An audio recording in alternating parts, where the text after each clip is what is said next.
rather abruptly. I was busy sorting something else out and pop! It finished. Oh, I keep forgetting it sort of like fades out that one. Chugga-wugga. Oh, Chugga-wugga. Chugga-wugga's just Chugga-wugga. chat. Chugga-wugga. No sound. It's okay now. Okay, cool. Anyway, hello and welcome. Welcome to this week's Call of Cthulhu adventure, set in Victorian London, 1888. In the year that Jack the Ripper will actually start his hauntings of Whitechapel later on in the year. So a good starting point. Thank you for the bitties.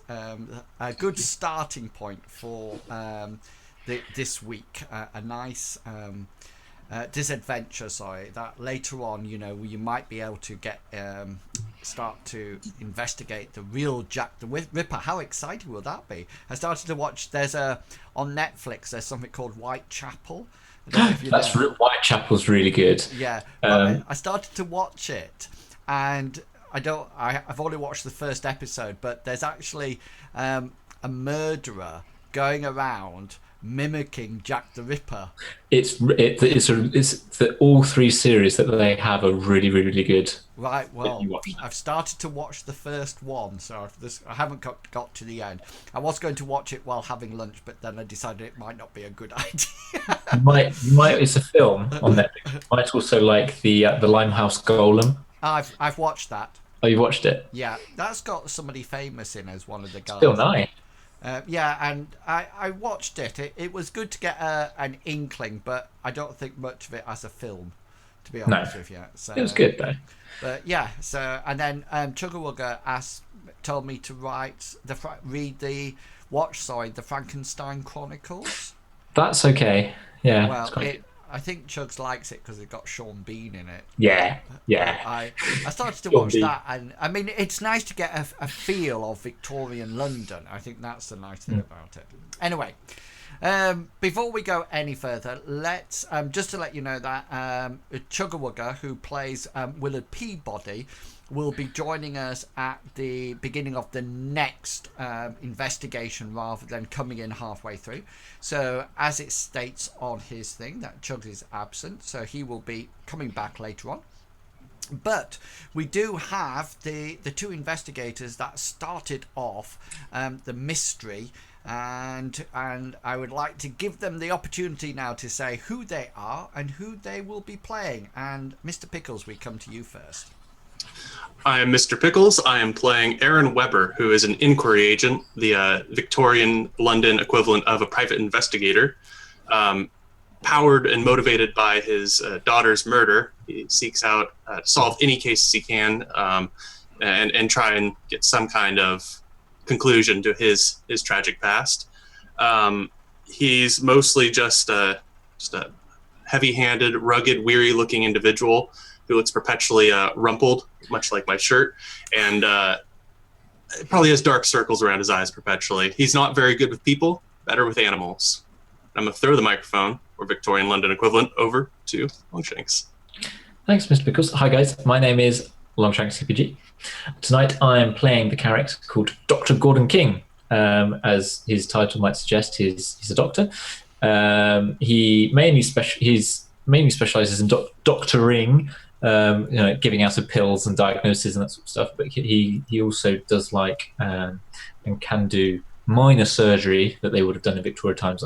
In other words, bone setting and those sorts of things. Sort of like proper surgery as we know it, and surgeons as we know it didn't really exist in Victorian times.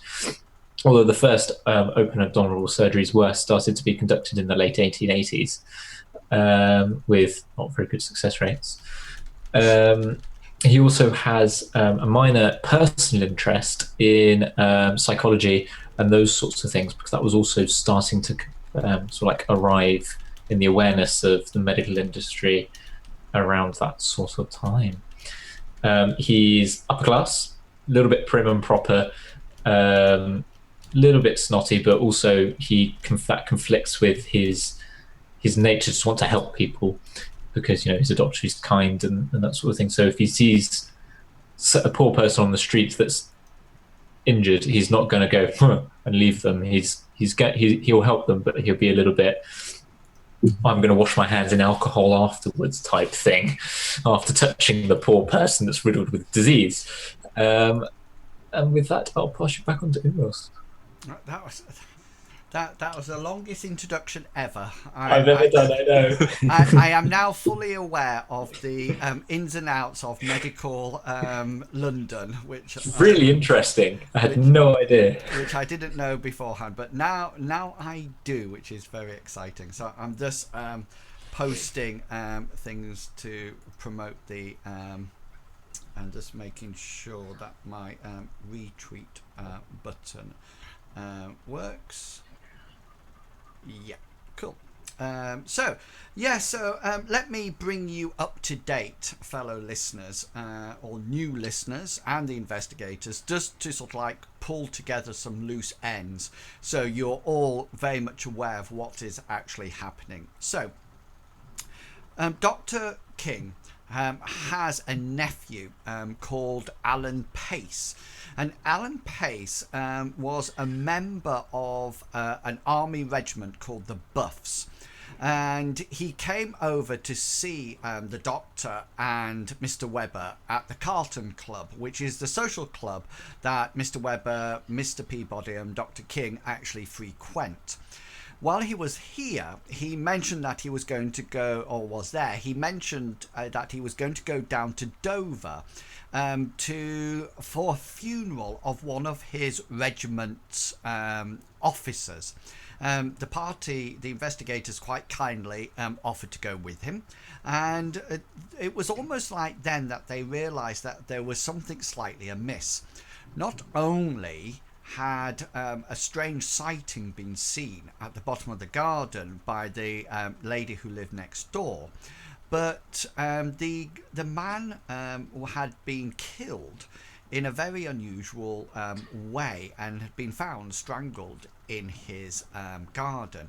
It was really interesting to notice that his windpipe was practically crushed, and as well as being strangled. Connected to this was the recent death of Oland Reynolds, another member of the regiment, who actually accidentally, maybe, fell in front of a train at Charing Cross, much to the annoyance of Major Gower, who the party met later on.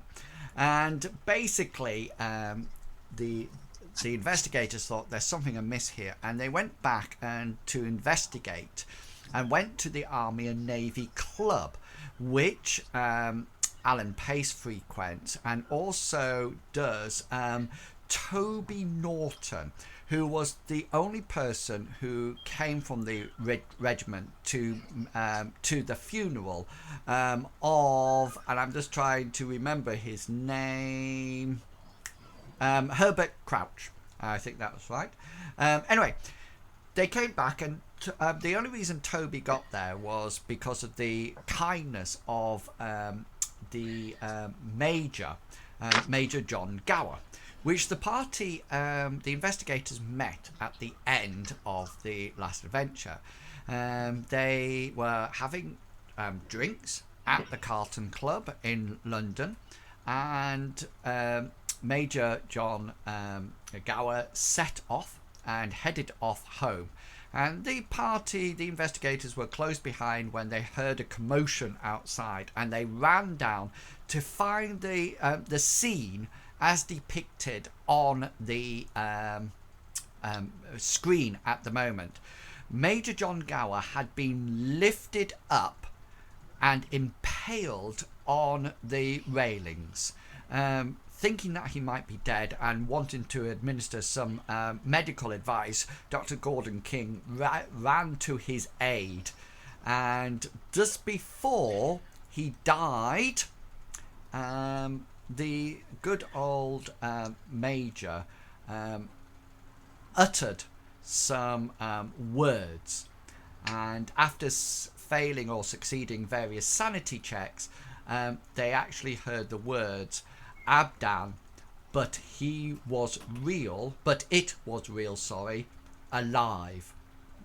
And then poor Major John Gower, who I enjoyed playing to no end, actually died impaled on the fence. And I think that's where we left it last time, gentlemen. Yes. Now, if you remember, the constables are already on the scene there, and they had gone off to get a ladder to go off to try to remove the major, and it was then that they found that he was still alive. And you made sanity checks at that point because you suddenly thought, oh my god, he's going to be in such pain, because he's got the railing shoved through his heart nearly. And that's where we left it. So before we start off the adventure, is there anything that you would like to ask me, or any clarifications or anything like that? Did we do luck and skills last game, or is that the end of adventures? That's it. End of investigations. Yeah. Gotcha. So that goes back at the end. So you will keep this going until So you're probably not using any luck at all now, Mr. Weber, for a while. I have 9 points. Don't blow them all at once. You'll be holding on to them. So yeah. So yes, we'll do that at the end. But please do remember to put ticks in those little boxes on your character sheet if you successfully use a roll at all. Anything else? Just to double check, we did come straight from the Army Club, didn't we? Army Navy Club. Yes, you did. Okay, You so came it's straight out. Yeah. roughly what time was it again? So it's after 10. Yes, it's about 10:30. Okay. Toby Norton accompanied you out as well because he was around with you. And you sort of like gather around. There's sort of like bobbies there and constables there, and they sort of like are looking at the impaling and are quite sort of like almost like dumbfounded. They can't figure out what's happening or how it's happened, or most of them have never seen anything as horrific as this in their lives. It really does look like the Major John Gower was lifted up and planted on top of the railings. Okay, it doesn't look like there is nothing round about that he could have accidentally fallen off and landed on. There is nothing like that. And as you can see from the image, he is actually impaled on his back to the front. So it's not as if he was trying to climb over the fence, because that would have meant it would be the other way around. Anyway, as you sort of like are stood around, the constables are not happy for you to leave at all, and one of them sort of like apprehends you and sort of like say, I'm sorry sir, you're going to have to stay here until the inspector arrives. He is coming straight away, but you are of course witnesses to the crime. Right, yes, of course. You're happy for us to wait here, or can we take shelter across the street? I think you should probably just stay here until the inspector arrives. I'm sure he will let you know what and where will be the best place. It's almost like more than my job's worth to actually allow you to vacate a scene of crime. Could you both make spot hidden rolls for me, please? Absolutely. Oh yes, both of you are dead on point tonight, and I think we've sobered up quite well. yeah, you do notice that you sort of like look around, and Toby Norton is nowhere to be seen. Whether or not he managed to sneak off in the mist, you're not too sure, but he's definitely not anywhere to be seen on the premises. So you sort of like hang around and wait around, and there's not a major crowd or anything appearing, mainly because of the night, and if you remember the time of night, and if you remember also there's a fog around which came up normally, appears normally on London nights, and it's while you're sort of like sat there and waiting, that the gentleman that you can see in the picture with his notebook and pad actually arrives. He sort of like looks at the body, and he sort of like looks underneath it, and he talks to one of the constables, and there's some exchange in words, which appears to be to the point of, how the hell are we going to get him off here? An ambulance has arrived, and there are some talk, about it, and the inspector comments that, once the major's off the railings, to make sure that somebody actually cleans up. He doesn't want fair ladies tomorrow walking past this railing and seeing blood on the wall. You do notice that on the opposite side of the railing, it tends to be a park. So quite open, a few trees around, but that's about it. It's not something that, it's not somebody's garden or anything like that. And the inspector sort of like comes up to you both, and he sort of like introduces himself, and he introduces you to both of you at the same time, and he says, good evening, I'm Inspector Harrison Craddock of Scotland Yard, and your names please, gentlemen. Yes, of course. My name is Dr. Gordon King. I'm Aaron Weber. Thank you, gentlemen. I hear from my constables that you were one of the first people on the scene. Can I ask, please, how do you know the Major? I know him through the doctor. We met him for the first time tonight. We were at the Army Navy club just down the road, guests of my nephew, who served under. The name of your nephew will be, sir? I've forgotten it. Alan Pace. Alan Pace, yes. Alan Pace. Thank you. Yes. So we were guests of my nephew Alan Pace there when the Major, God rest his soul, came up and asked to join us, because he used to be one of my nephew's officers in the Right Honourable Regiment of the Buffs. So your relationship to the Major would be acquaintances. Right. And how long have you both known the Major? As I mentioned, we met him for the first time tonight in the Army Navy Club. So hours then? Yes. And then we were on our way home after the club closed, and we found him on the there's the spikes. And I have eyes. I am aware of how you found the Major. And then, being a doctor, I tried to rush along with your constables. We sort of arrived at the same sort of time, and I tried to give medical assistance, but alas, he was. Yes, my constables are very proficient and efficient. I will need a statement from you both, but I would like you to attend Scotland Yard tomorrow morning at 10:30, please. Before that, in order to capture any evidence that might be lurking in your minds, is there anything that you would say was unusual, and did you see any sign of an assailant or anything like that, or can you at this moment in time express any reason of how the Major met his most unfortunate end?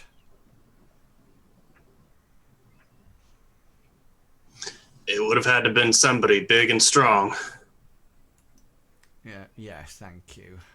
Perhaps there was a carriage that he was thrown off of.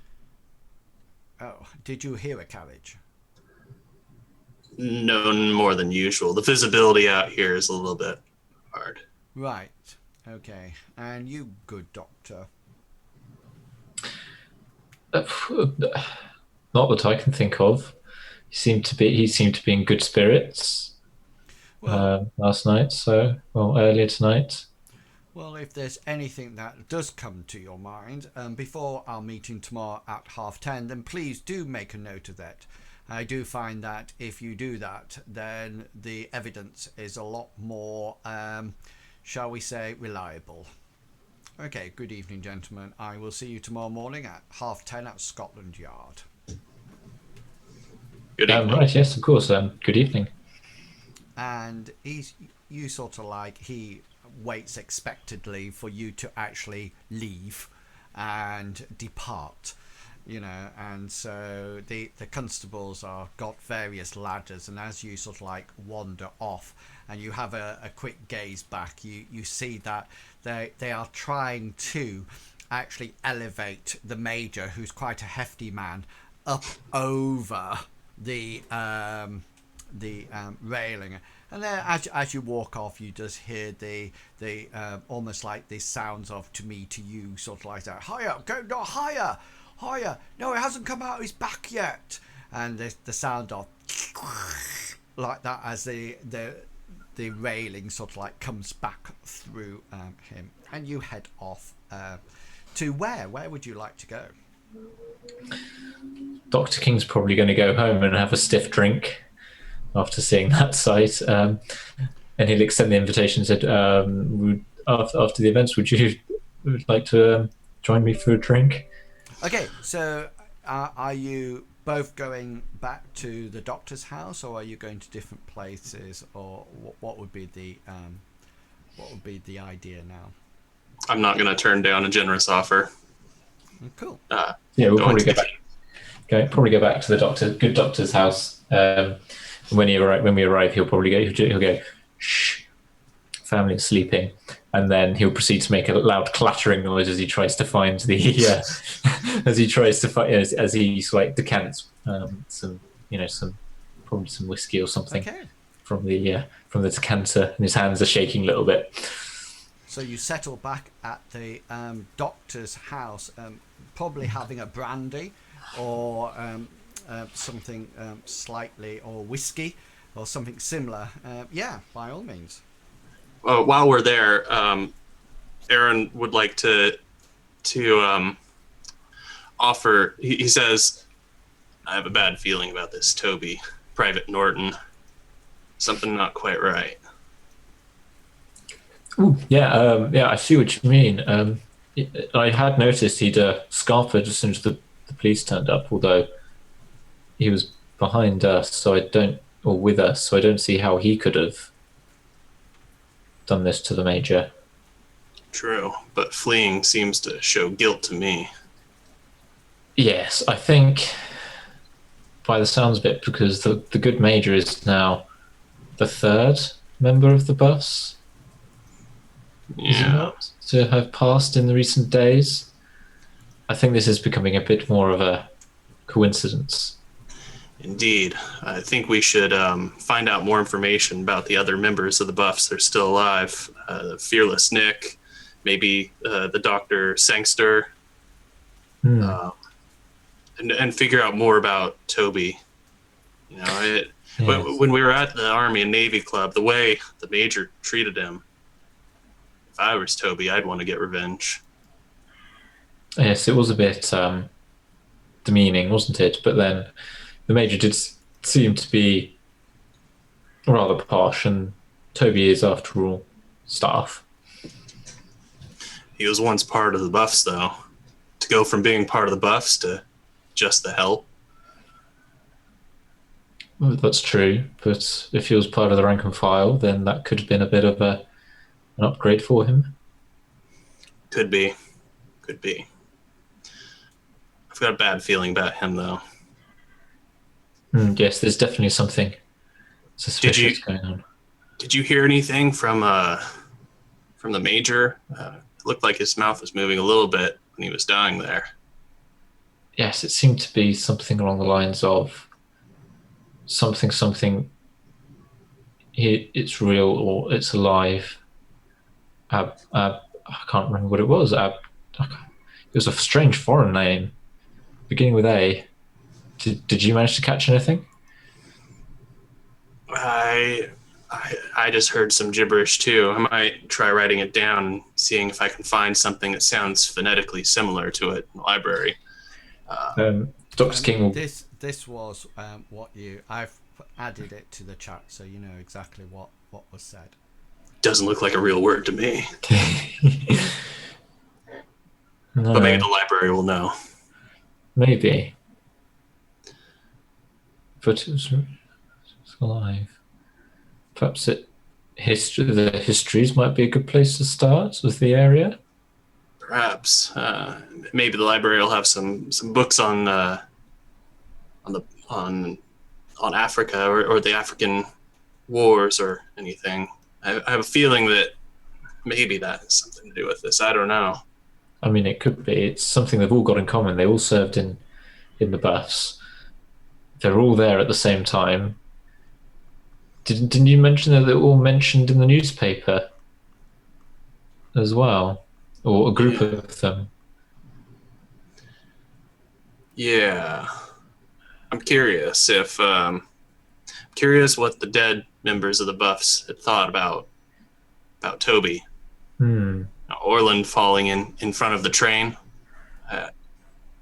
If Orland was equally demeaning, like officers towards Toby, perhaps Toby is misadventure. It could be. But it's late. We have to get to the Scotland Yard in the morning. I best be off, Dr. King. Thank you for the drink. That's fine. You're more than welcome to sleep here. I do have a couple of spare rooms if you want to stay here for the night. I'm sure Bates will be safe. Put something up. I'll take you up on that offer. Okay. This way then, and then Dr. King will guide him to one of the ample spare rooms in his house in just off Hyde Park. So brilliant. So you settled down for a good night's sleep, and quite understandably it is troubled at various times by recreation of the actual events of the night before, and various almost like similar playouts of the scenario that generally ends up with somebody being impaled on some railings. And when you wake up in the morning and dine for breakfast together, you still get this unnerving feeling that what you saw last night would probably be been in your mind for some time. And it is with that intrepidation that you're going to have to recount the what happened the night before, that you head over for your 10:30 meeting with the inspector in Scotland Yard. And interestingly enough, the inspector starts off by putting you in separate rooms and separate, sort of like away from each other, and basically you find that the inspector comes in and asks you basically questions that you've already answered the night before. You know, like what were you doing, how did you know the victim, etc., and you both answer. I presume you would like to answer truthfully, without including the Abadan part. Yeah. Okay, yeah. And without including the main reason why we were there, you know, just sticking with what Dr. King said last night, that if we were there at the invitation of my nephew. Okay, yeah, and he never mentions anything about did you hear the person say anything or anything like that. And eventually he sort of like brings you both into the office and sort of like sits you down, and he seems to have his notebook out in front of him, and he sort of like looks at you both and says, "So, gentlemen, it appears that your stories collaborate and corroborate each other's. So I am quite willing to allow you to enjoy the rest of your day. However, I would strongly advise you not to leave London in the near future, just in case some other evidence comes to mind. Oh, of course, and I have no real plans to leave London at the moment anyway, because I've got my I have my practice to run and patients to see and that sort of thing. Yes, I will be looking into your practice, Doctor. I hope you understand the necessity of this. Of course, but you'll find that I'm completely registered with the medical board. Yes, you seem to have many. Everything seems to be in order, Doctor King. You, although Mr. Webb, are somewhat of an enigma. Yeah. Yes. We can't find much about you at all. Well, my story's not exactly a great one. Trying to restart the practice I once had, be an inquiry agent. Well, we have sent appropriate telegrams over across the Atlantic to see if we can investigate any further. So, like I said before, please do not leave London on any circumstances. It will not bode well for your current involvement within this misdemeanor. Last night, gentlemen, I asked you to have a think if there was anything else that came to mind throughout the evening, and I've had a chat with you both, and I was just wondering if you had anything else to add to your statements.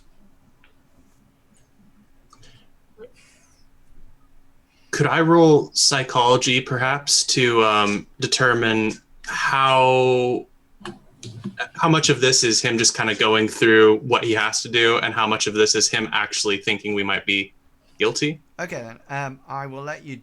Do you have a law roll? I do have law. Okay, so roll your law first, because you'll have a general idea of questioning techniques and things like that, okay? And now, you cannot adjust that with luck, I know, because you already have 9, which would take it down to 81. Now you can roll your psychology, yeah.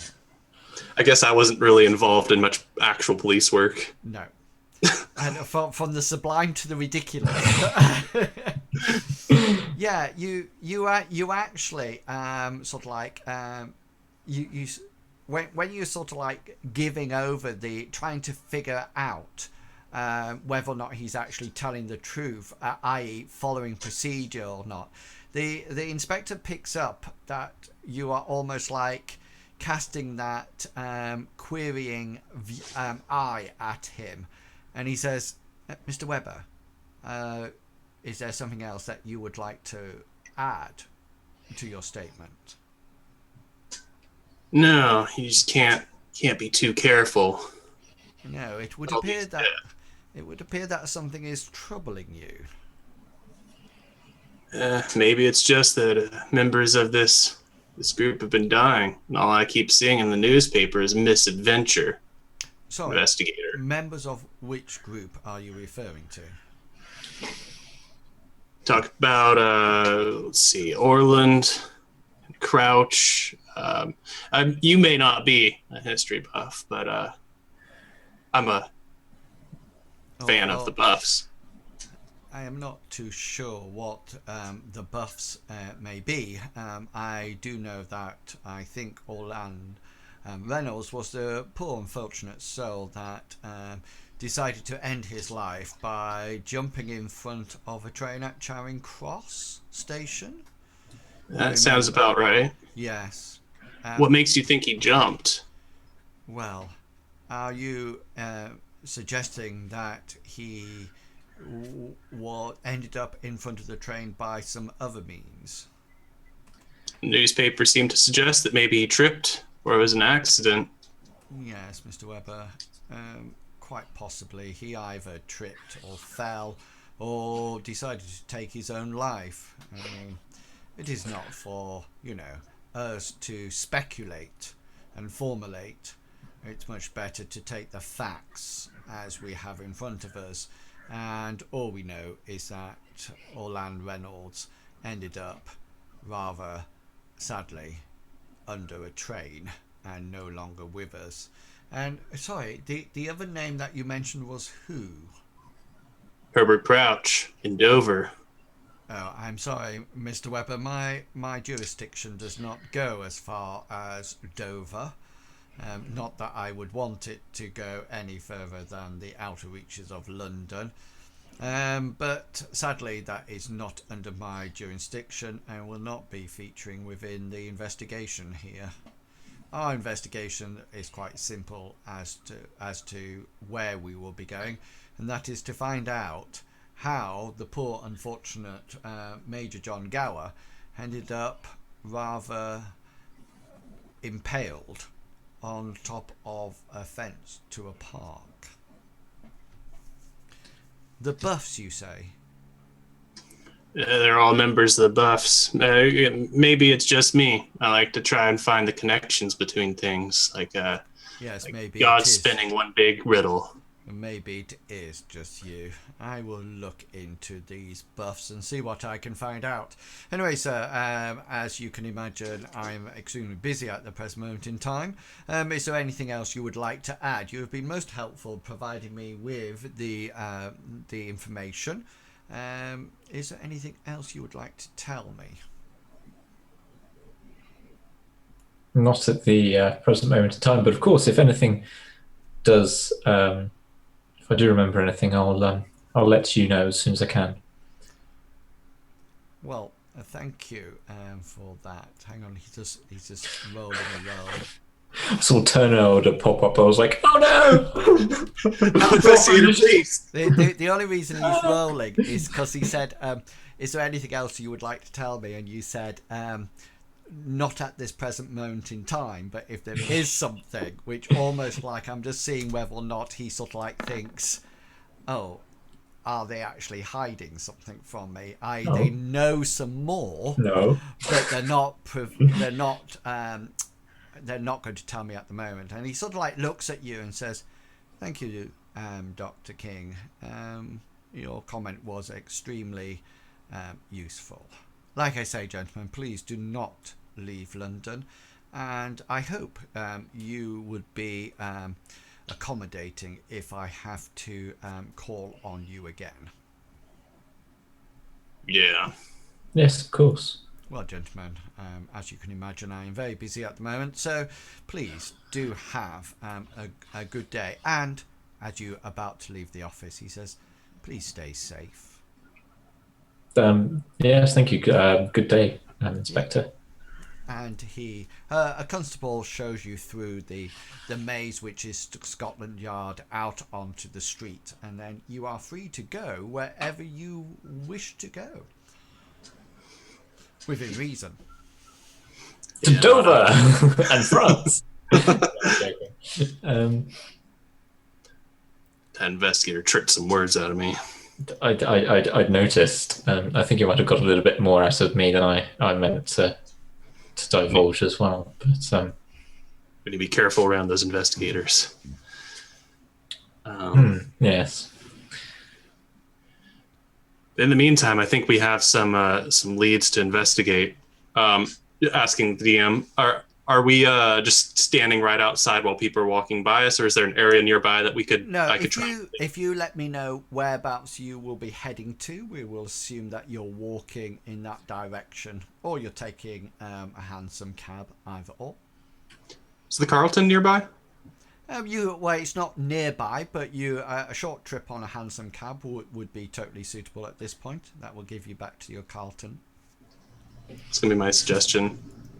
It seems like a good suggestion. We can get some coffee and check out our leads. Yes, that sounds a very good idea. So we'll bring you straight back to the Carlton Club, and you're able to settle down and get some coffee and have a chat between yourselves. How private is our chatting area? Is there like people nearby that would be overhearing us, or? You can probably get a table and some chairs away from the one or two other people who are here. So, yeah, you could probably think anybody listening in, wanting to listen in, will probably need either a hard or extreme listen roll to actually hear your conversation. Excellent. So as far as I can see it, we have 5 leads to follow. Figure out what's going on here. Dr. King goes. Yes, of course. You're the expert in these matters, Mr. Weber. We need to find out more about what this Abadan is. Yeah. I think we can find out at the library. That shouldn't be too much of an issue. Yes. It's not Latin, do you think? I don't know. My Latin's a little bit rusty. It might be. That might be a... You could make... do you have a Latin language use? A skill? No. No. Okay, then. So you don't know. Would this be no, it probably isn't. Would this be an appropriate scenario where you could ask to roll education, perhaps? It depends how you would like to do it. Is it something that you would like to check your education, or would you prefer to go off to the library and do some research on it? Actually, I'm guessing education is kind of like a general thing, and it's probably not going to help on Well, I mean, you're like quite this. welcome to. Both of you can roll your education. It will need a hard or extreme success. Dr. King's going to have a think because he might have learnt a little bit of basic Latin. Well, I think it's going to be hard for Dr. King. For you, Mr. Weber, it would be an extreme due to which you'll find out later on. Well, yes, both. Abadan is a place in Africa. It's not a town or a city. It's almost like a village, but it's not like a small 3-hut village. It's quite a populated place, but it is in Africa. That's where it is. So you know the location of it. You can probably you can probably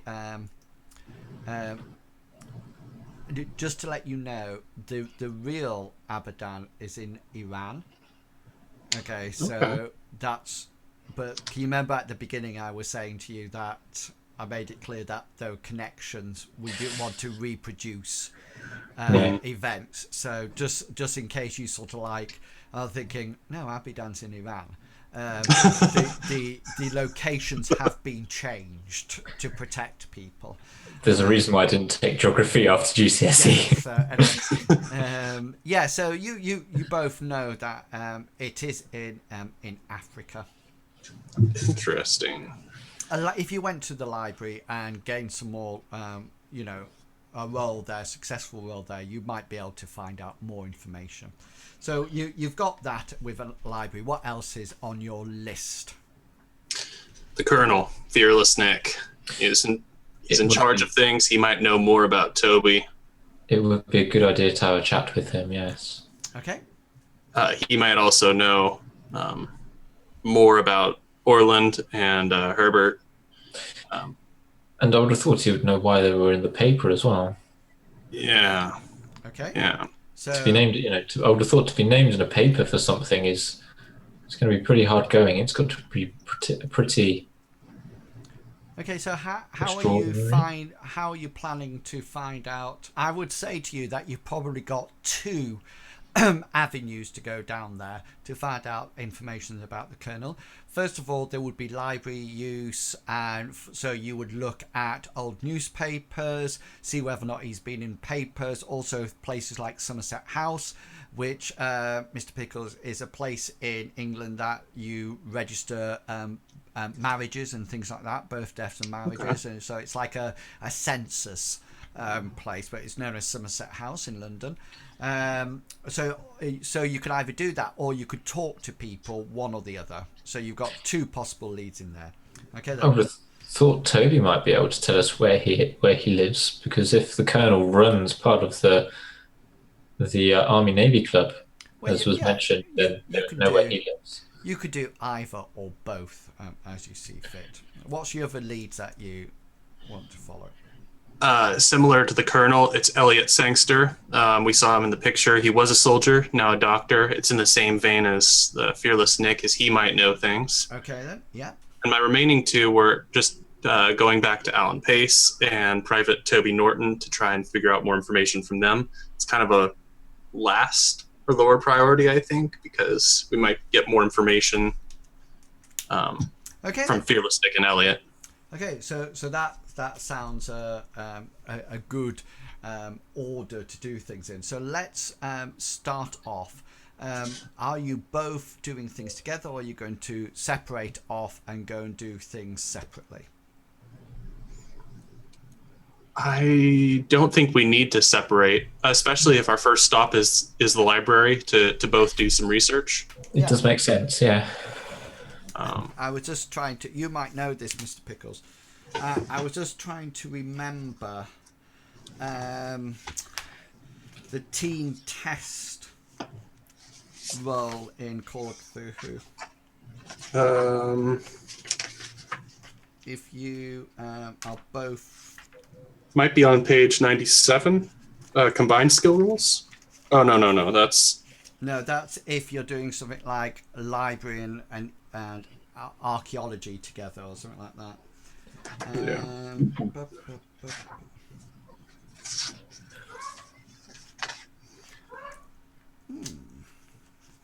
Okay, then I will make something up if I don't find anything.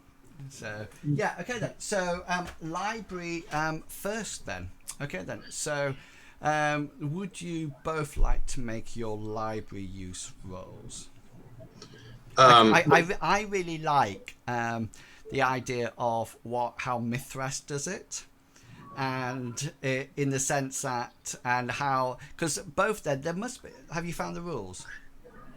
Oh no, I was just going to ask a question, but go ahead. Yeah, no, go ask me the question, because I wanted to see if it might make a difference in your decision here if we're researching different things, like if Dr. King was researching Abadan and I was researching location of Colonel Fearless Nick. Yeah, I think, to be honest with you, I think how I'm looking at it is that everybody is just sort of like, you'll be using your library skill to find out anything that might connect those as well. You know, gotcha. Rather than doing a roll about something and a roll about something else. Gotcha. And one of the wonderful things about having the rules in PDF is just typing in a word. Oh, the search button, yeah. And then just seeing whether or not it, almost like a find. The other course of action, of course, is going to the bus's barracks and seeing if we can find any information of them being on tour. But that would, of course, probably require leaving London. That sounds probable. And if we can manage to get in, because I would have thought they wouldn't let any old soul look through their, lists and that sort of thing. Yeah, I don't know. If my hypothesis is correct about Toby, then I think the military is going to cover it up.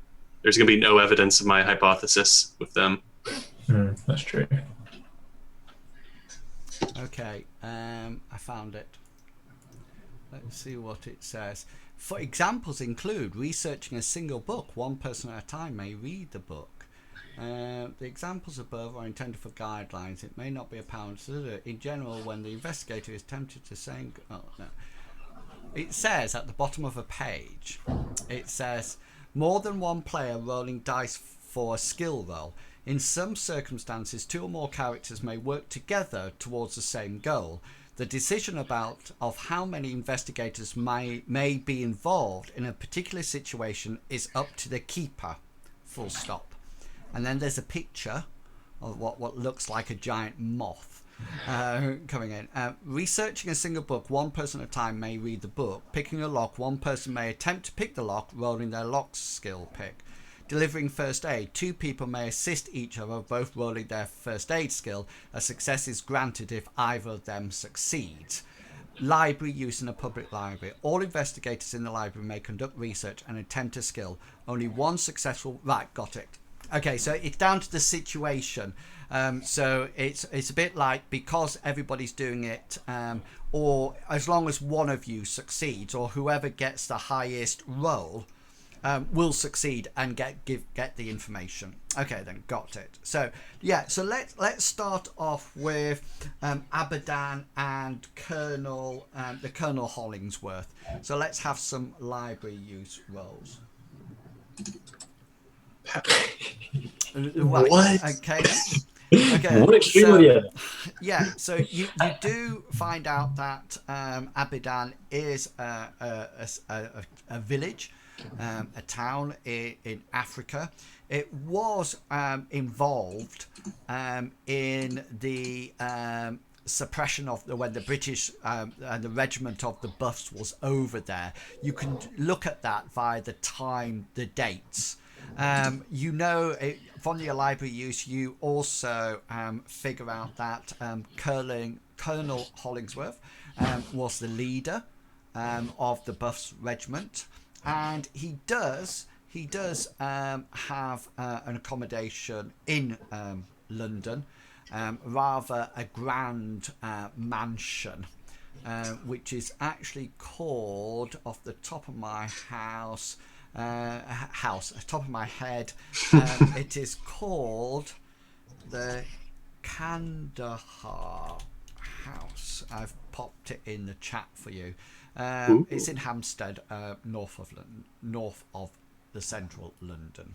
Okay. Very posh. And that's all you find out from your library rolls. And I don't think anybody will have enough luck to change those rolls. I've got just enough, but I'm trying to decide if I want to do it or not. What would it leave you luck-wise? Oh, hang on. I did use a calculator to find out. Well, it's 39. I like 3. Yeah. I have 3 luck left. It's up to you. I think we've got enough to go, to be honest. Okay, I'm trying to decide if it's going to be enough to, if a normal success would have got us any more information to make it worth it. Just so you know, the other piece of information that you do find out while you're there is that Dr. Elliot Sangster does have a practice in London. He has a general practice in Harley Street, which, Mr. Pickles, have you heard of Harley Street? Not in my life. Harley Street is a street in London where all the top doctors, well, mostly plastic surgeons, and live. So, if you're seeing a Harley Street doctor, then you're seeing a very, very elite, very, very expensive. They're the private practices. They're not sort of like open to the general public. And he does have a general practice in Harley Street. And that's all you find from your fantastic library rolls. Weber's becoming very angry at these books. Yeah. Why won't you give me the information? Why Why is there no Control F? Well, guess they don't know much about Abadan here. That explains why, leaning closely, that explains why Major Gower might not have even thought it was real or alive. That's true, and you would have thought them being there, they'd know quite a bit. Perhaps we should ask my nephew. Yeah, your nephew might know more about that. Maybe it was a place that Major Gower thought they had wiped everybody out, but there were survivors. Maybe. That would explain his confusion. So somebody in the chat was just saying that my voice was a lot lower than your guys, so I'm just seeing whether or not that has been corrected at all. I'm not too sure whether or not it has or not, but we will see. If not, I can up it a bit more. Carry on talking, yeah. I think we came to a decision. Yes, I think we did. To Alan Pace's tailor practice. Yes, Okay. I think that's the next stop. So the idea is then to head off to my nephew, Alan. Oh, right. Alan Pace.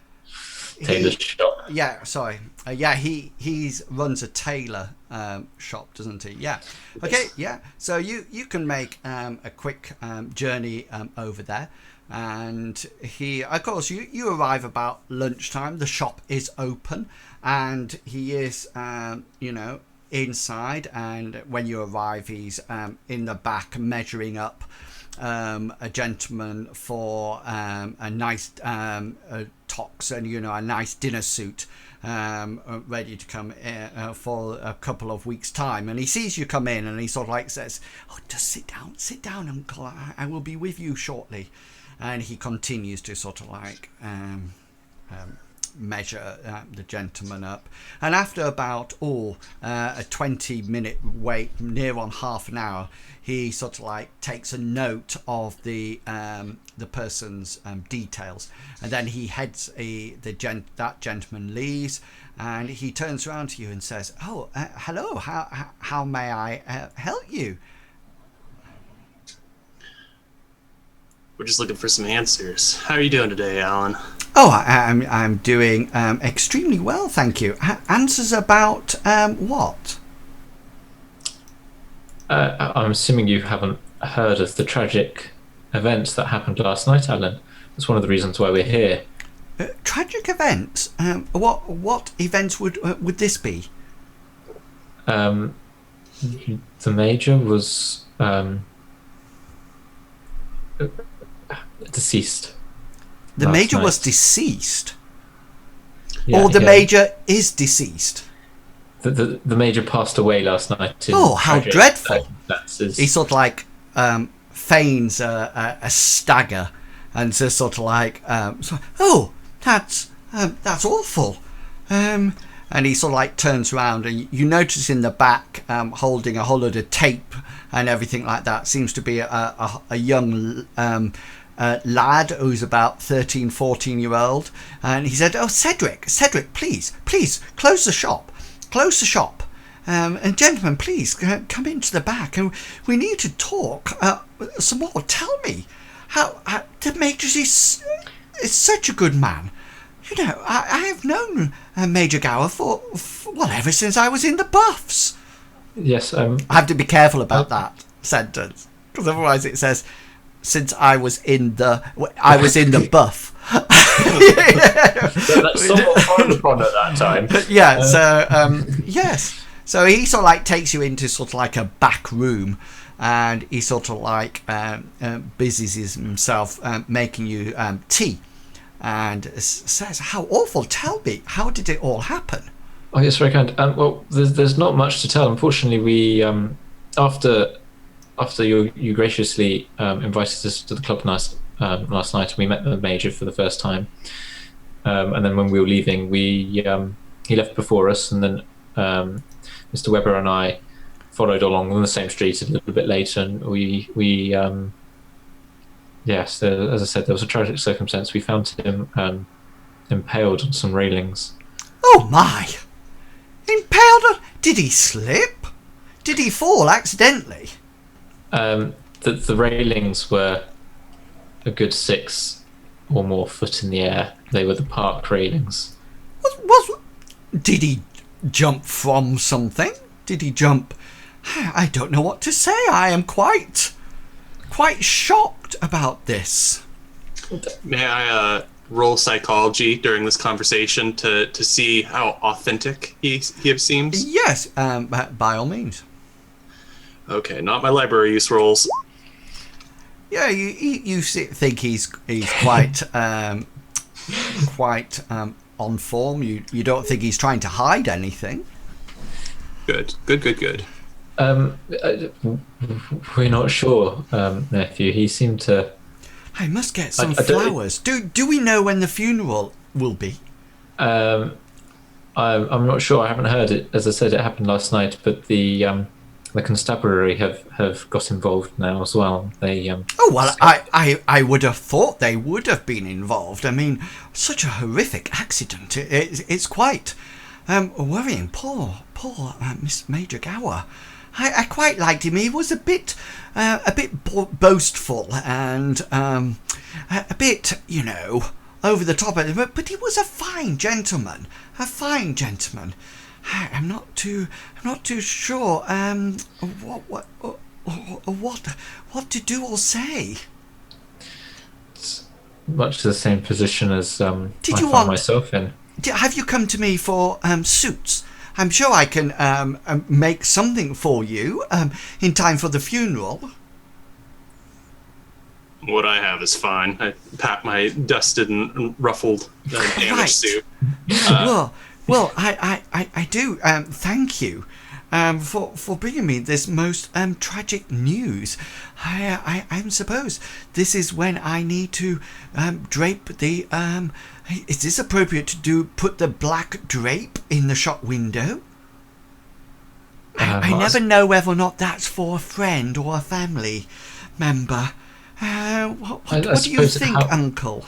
I suppose it depends on how well you regarded him. If you feel that he was like a good friend or family, then a black drape would of course be appropriate. Right. You should have a credit rating roll. God. You should have a credit rating because credit rating in Victorian Britain is the equivalent to class. So credit rating is how much money you get. Yeah. So I was looking for it. It's not got a tick box next to it. So no, it hasn't because credit rating can. Oh, good grief! You lot might well go home tonight. I think we need the break. Just to let you know, credit rating can go up and down according to. It's almost also a reflection of your reputation. So if you, for example, if you get a bad rep for pushing in places, etc., not meeting the natural etiquette, then your credit rating can take a dive.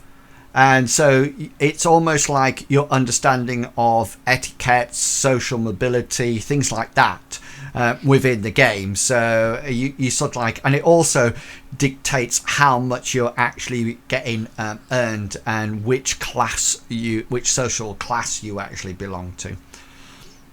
Oh, right. So, okay then. I think Cedric, could you get the black drape?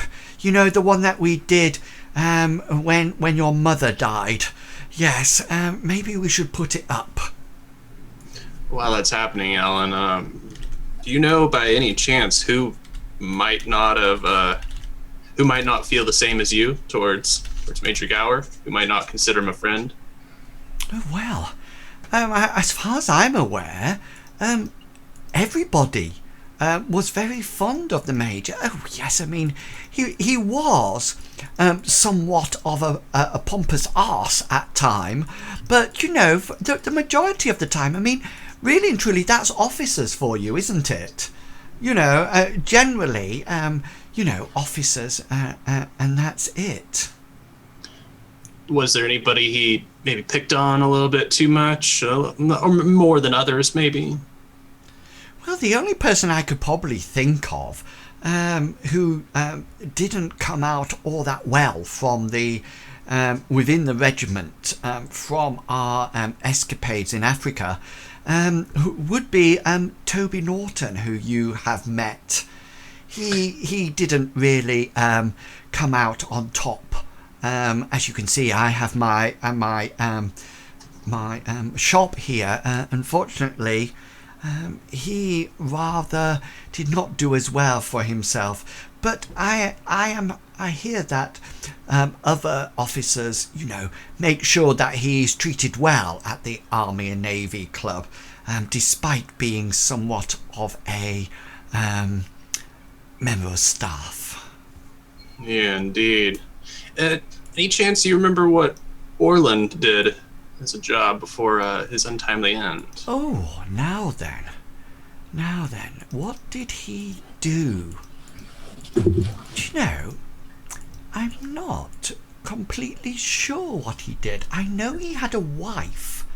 I'm pretty sure he had a wife. I know, he was a shop assistant. I know that. I remember reading it in the paper. I'm sure of it. Shop assistant? That doesn't sound too terribly glamorous. Yes, I'm sure it was. Yes, I'm sure. I read in the paper that he was pronounced dead shortly at the scene, which I thought was quite a term to use. And he was a veteran of the Sudan campaign and now working as a shop assistant.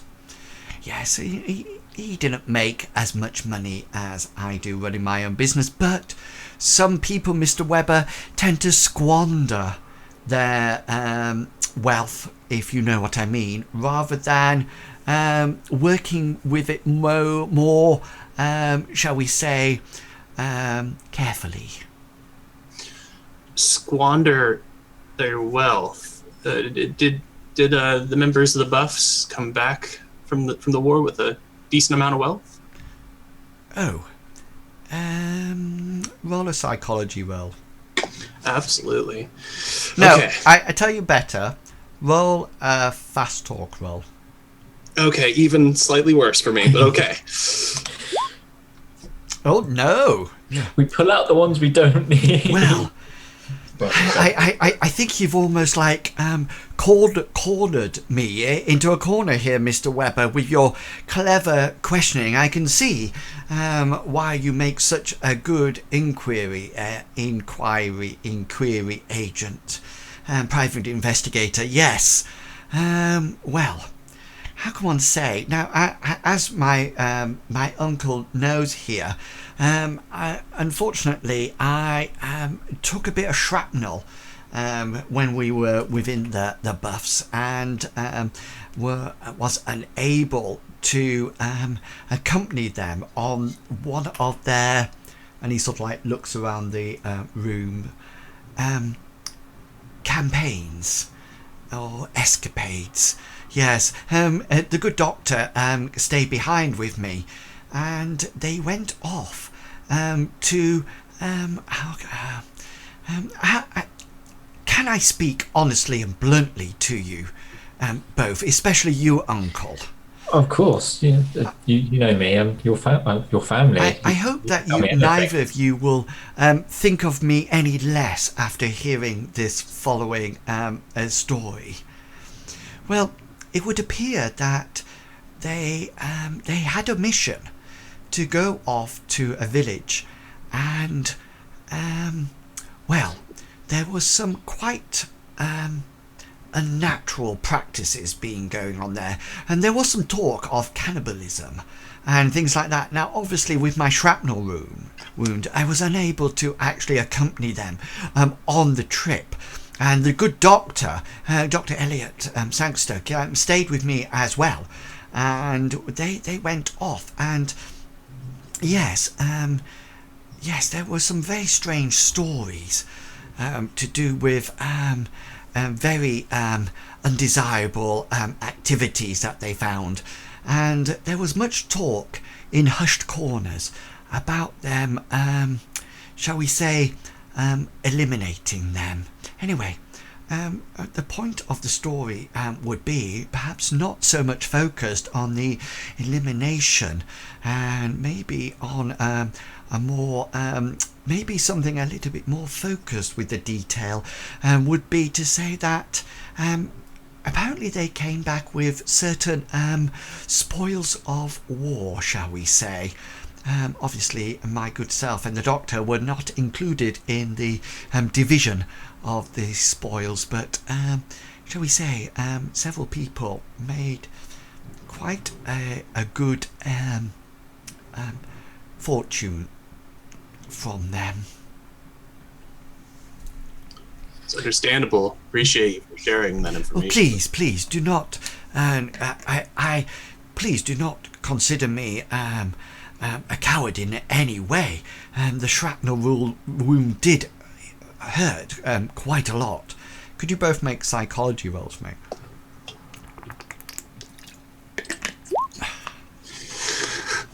Dr. King, you recognise that Alan is not really bothered about the thing that he's more concerned about is not the campaign that what went on that campaign and the spoils of war or anything like that. It's more that you don't think he was a coward for not joining the crew, the group of soldiers as he went out. He quite almost like seems to accept, that there's spoils of war. He's more concerned that people might think him a coward, or and that's why he keeps mentioning how bad the shrapnel wound was in his shoulder. Would I know? Oh yeah, no, it's his shoulder. Yeah. Well, of course, no. You'd taken a grievous wound. No one would think any less of you for not going along, nephew. Right. Well, I suppose it's probably time for me to. Cedric appears. Oh, thank you, Cedric, for that. And he says, "Oh, sorry, sir.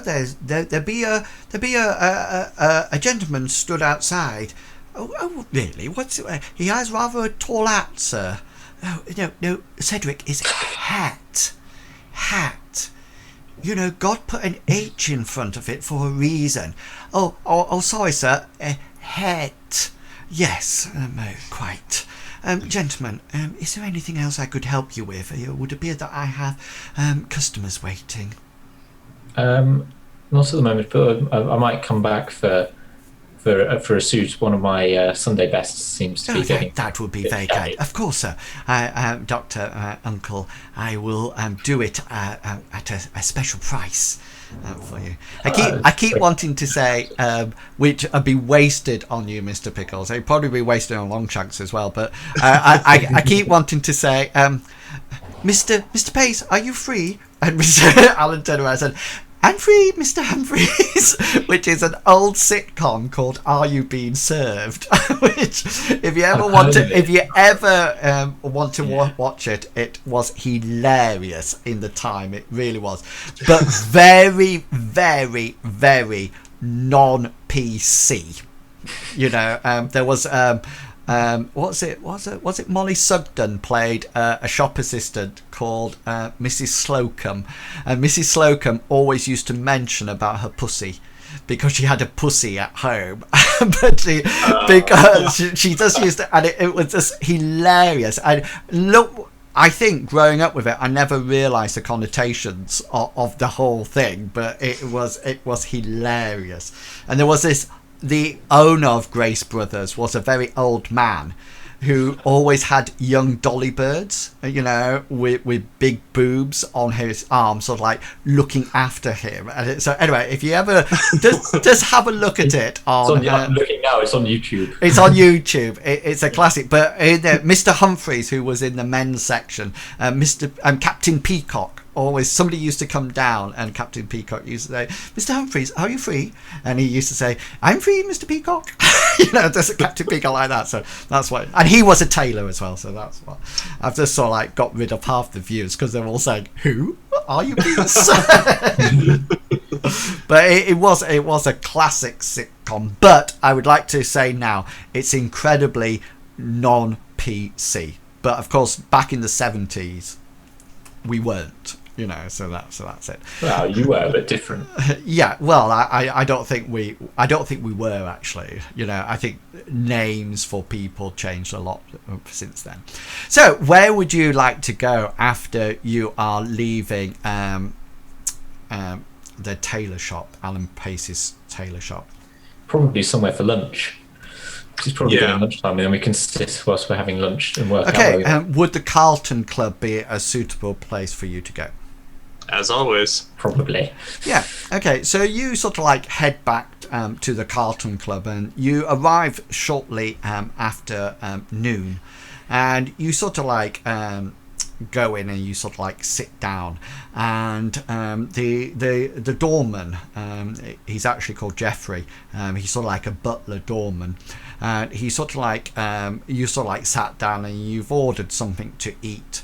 And he sort of like comes over to you, and he sort of like has a tray, and he comes over to you and says, gentlemen, a telegram for you, and it's addressed to you, Mr. Weber, and it's folded over. I will accept. Most graciously, thank you, Jeffrey. Yes, sir. Would there be anything else, sir?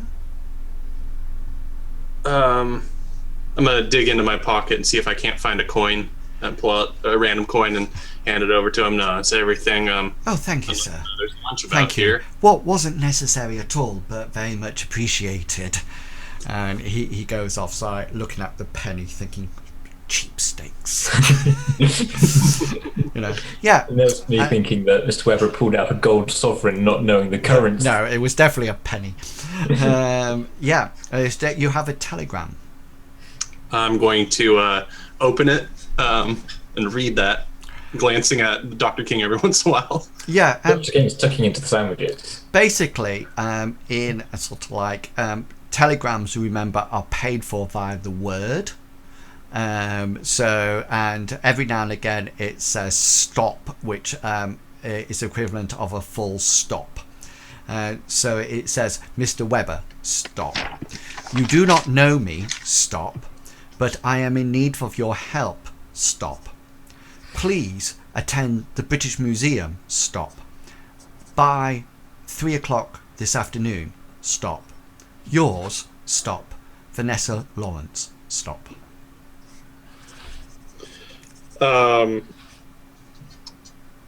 So did it say the British Museum by 3 from Vanessa? Yeah, so you have to go to the it says please attend the British Museum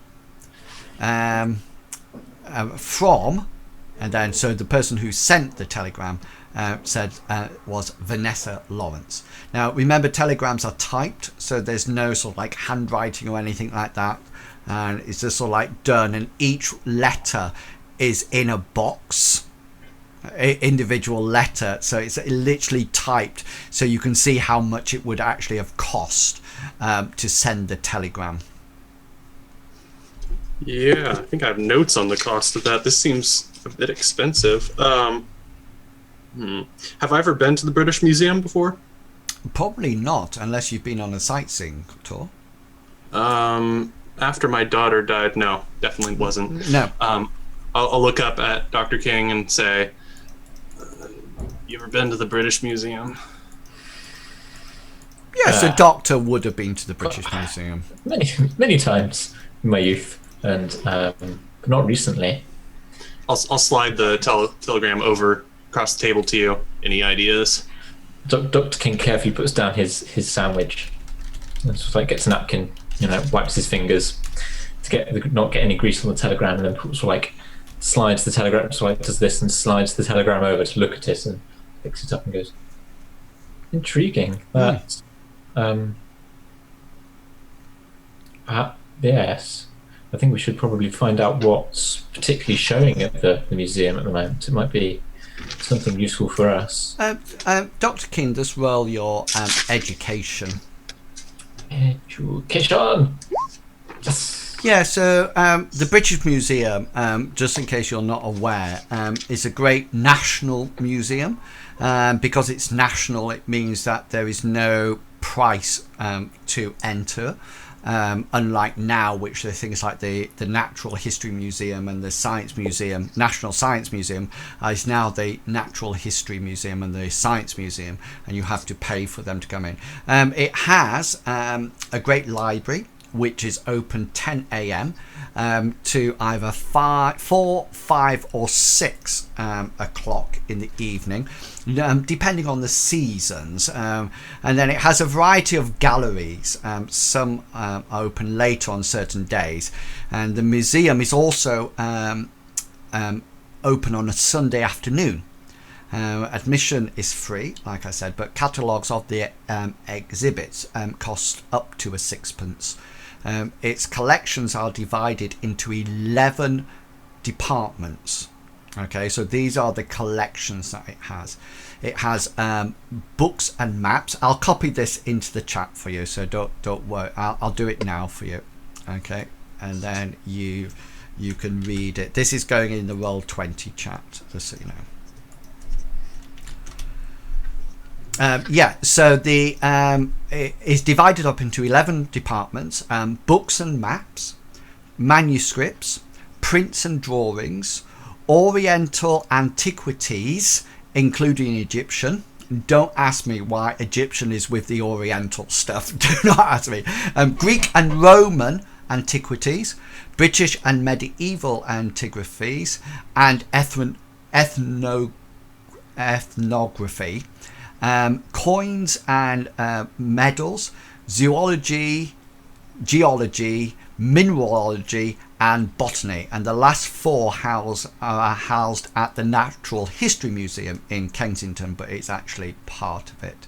Ethnography is the personal reflection on certain things, so things like diaries, etc. The reading room up at the top is a large circular hall covered with a dome of glass and iron, and located within the central courtyard of the museum. It's open daily from 9 a.m. to either 7 or 8 depending on the season, and will comfortably accommodate about 360 patrons. Researchers request the book that they desire, and the attendants bring it to you. Okay, those who are wishing to use the reading room need to apply in writing to the principal librarian, noting name, profession and address, with a recommendation from a well-known London householder. Okay, there's about a 2-day waiting period is required, and you are issued a non-transferable admittance ticket good for 6 months. Okay, single day admittance was sometimes possible if you apply directly. Okay, the reading room has Wormius's Latin translation of the Necronomicon, but special permission was needed to use it. So if you are listening to the Roll20, sorry, not the Roll20, the Encounter Roleplay Call of Cthulhu, they are actually engaging with the Necronomicon. Apart from that, a ticket to the reading room also grants use of the newspaper room and of the manuscript salon. And among the Oriental manuscripts is the Ms. Room for Students, is an untranslated Arabic copy of the Al-Azif, and they're all there waiting for you. So this is not the library that you normally go to. I just wanted to make that apparent to you. That's a very special library. Yeah, and just so you know, I have for you a picture of it, so you can see it in its glory. I'm just uploading it for you so you can see it. Maps, see it? Here it is. Okay, I'll drag it onto the Carlton Club so you can actually see it.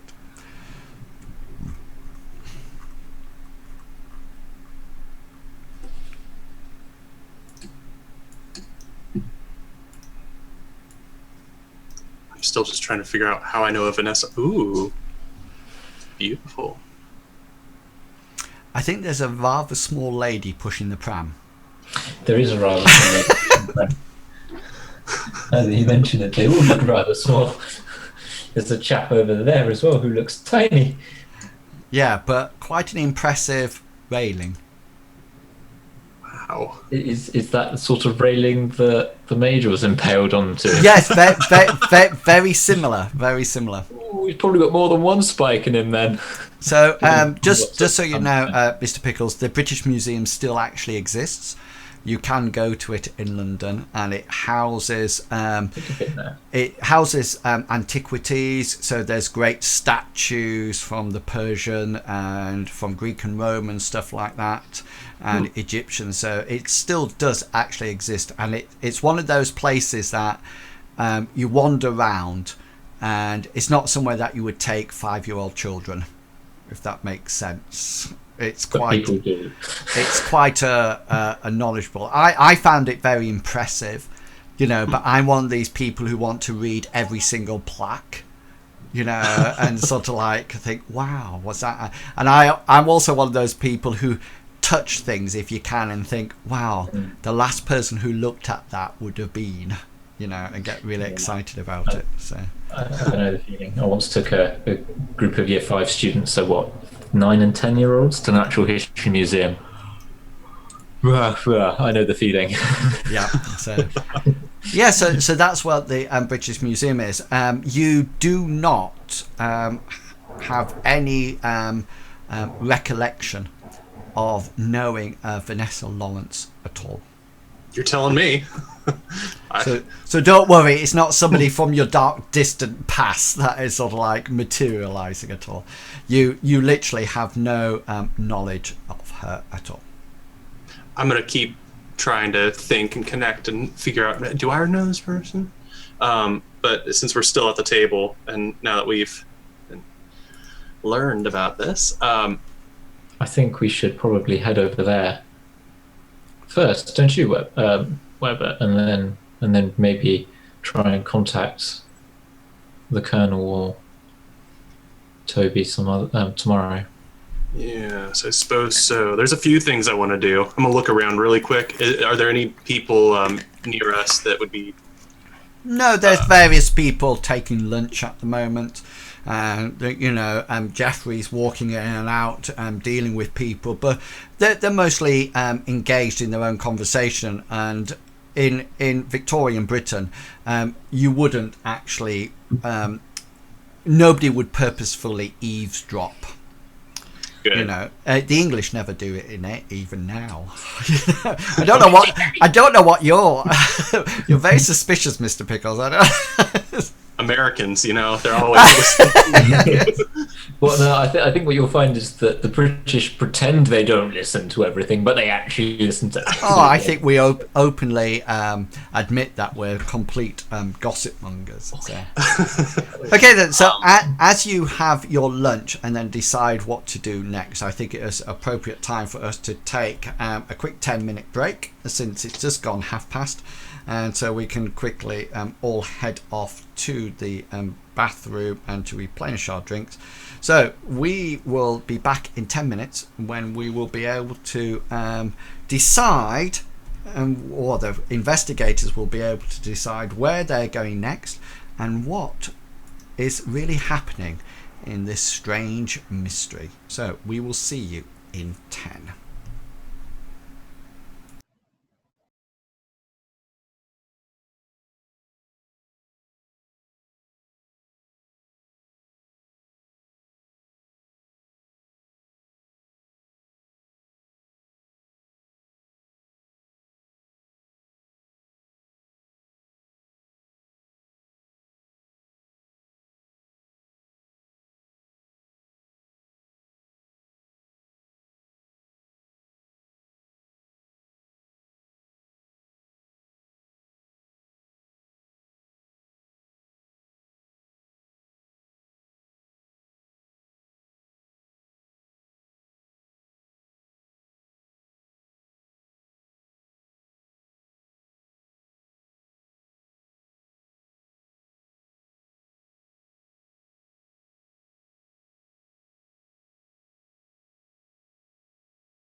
Okay, we are starting now then. Hello, welcome back.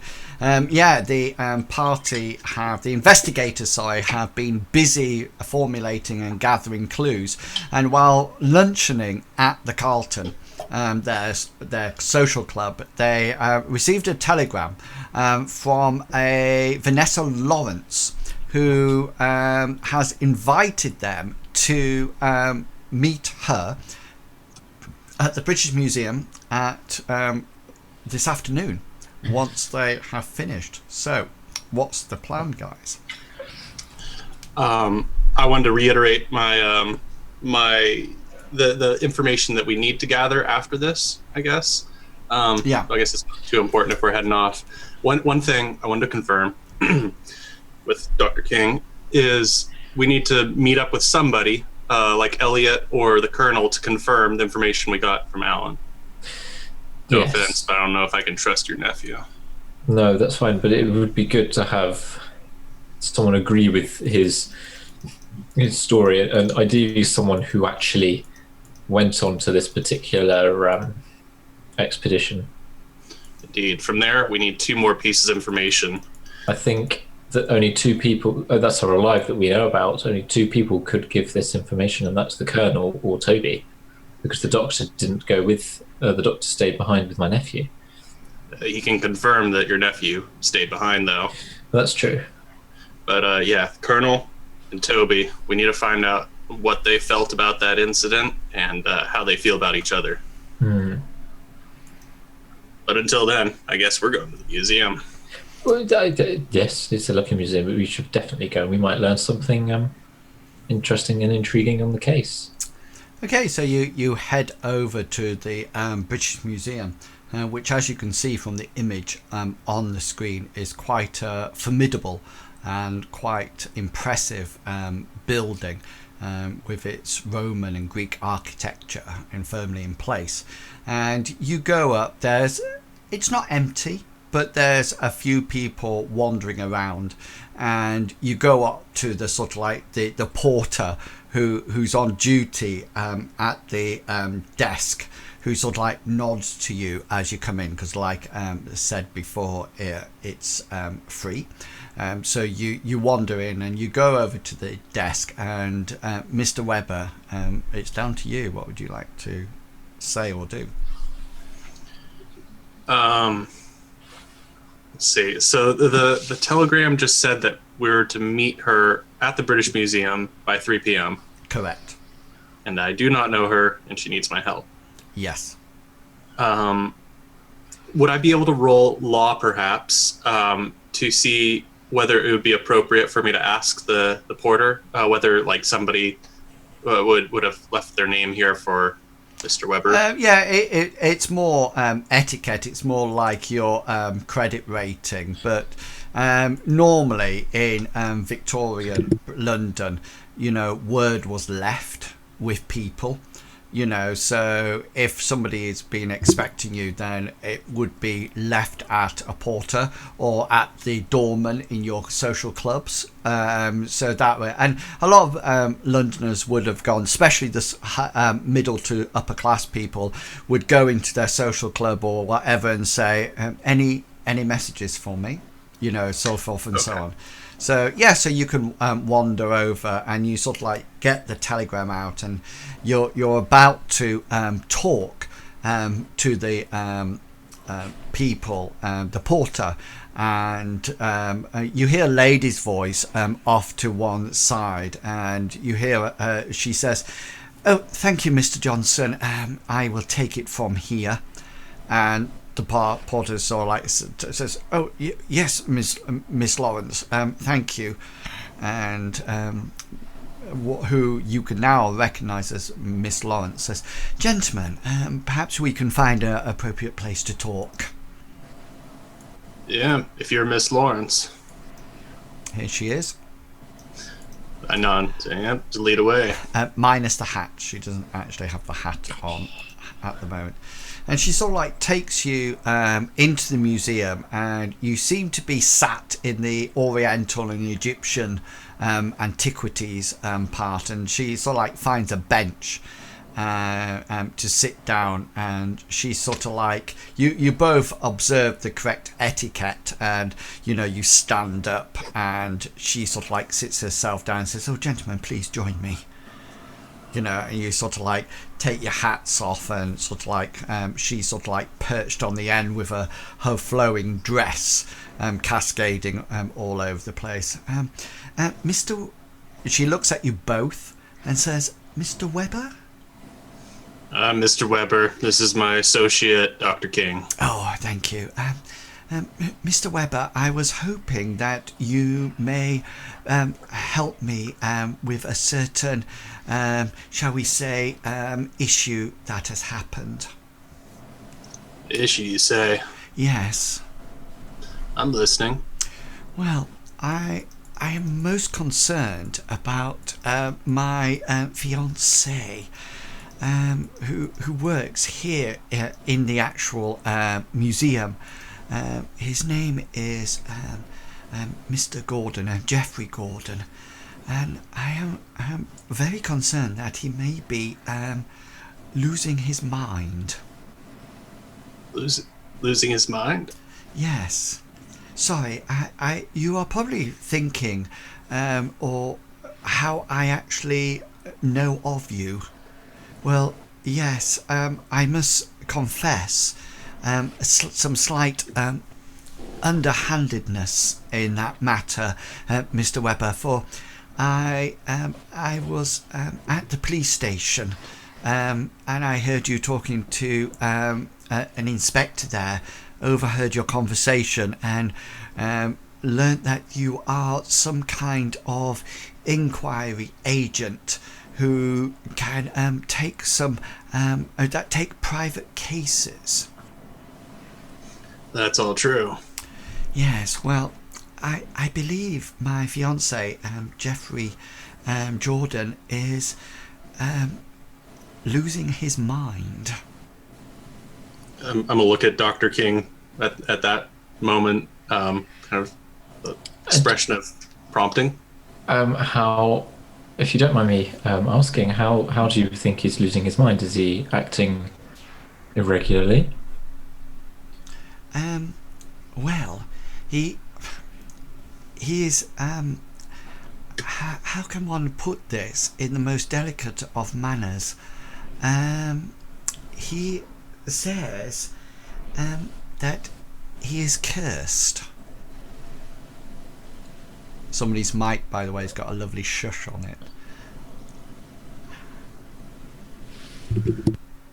That's better.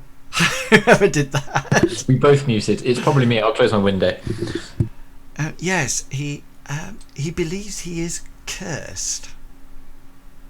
Cursed? Yes.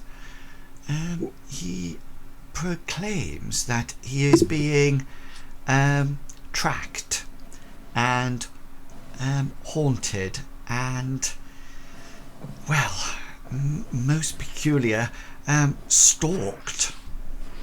Stalked by who? Well, at this point, the window didn't help, by the way. I hope you do not find this amiss when I say to you, well, maybe I could show you. And she stands up, and as she goes to stand up, you both quickly stand up before her, and she sort of like beckon her to go forward, and she says, "Oh, thank you very kindly, gentlemen." And she takes you through the corridors around this sort of like the cases of the Oriental and Egyptian antiquities, and she stops at a pillar. It's a pillar that has what appears to be some kind of mask on it, and the mask appears to be someone almost like the head of a jackal. and you look underneath, and you can see that the label underneath says the god of embalming and the dead, Anubis. Since jackals were often seen in cemeteries, the ancient Egyptians believed that Anubis watched over the dead. Anubis was the god who helped to embalm Osiris after he killed Seth. And he says he is being haunted by the Egyptian god Anubis.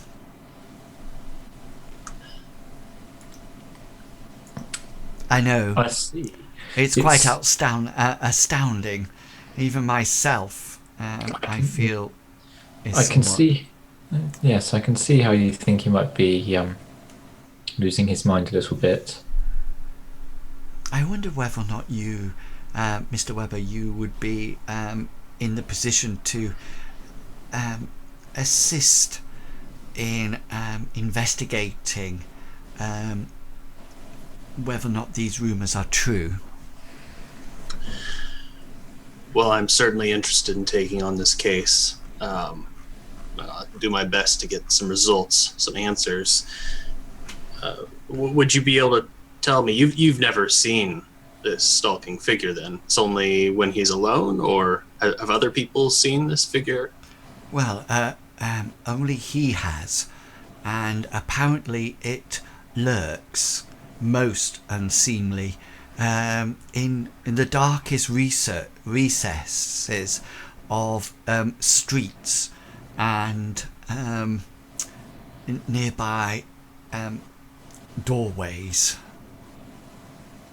Doorways. Interesting. Is he agreeable to speak of this? Well, there lies another problem. He is becoming somewhat of a hermit. He refuses to leave his office or his house where he lives. I've tried to gain access through his housekeeper, but unfortunately she has turned me away on several occasions now. I was wondering whether or not, as part of your inquiry, whether or not you would be able to maybe pay him a visit. Well, it'd definitely help clear some things up if we could get him to talk to us. Yes.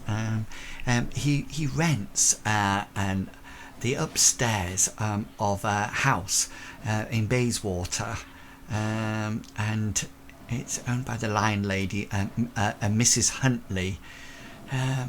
Rather brusque and quite intimidating lady, but I'm sure she has a very good heart, although it is very rarely that you see that on display.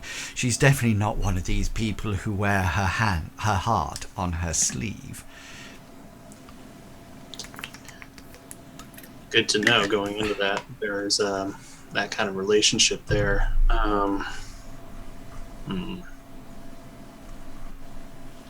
Curious.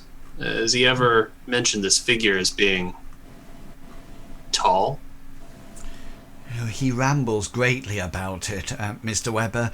Sometimes I am quite surprised that I sometimes think he may even be intoxicated, if it wasn't for the fact that I know that he rarely ever consumes alcohol on a regular basis.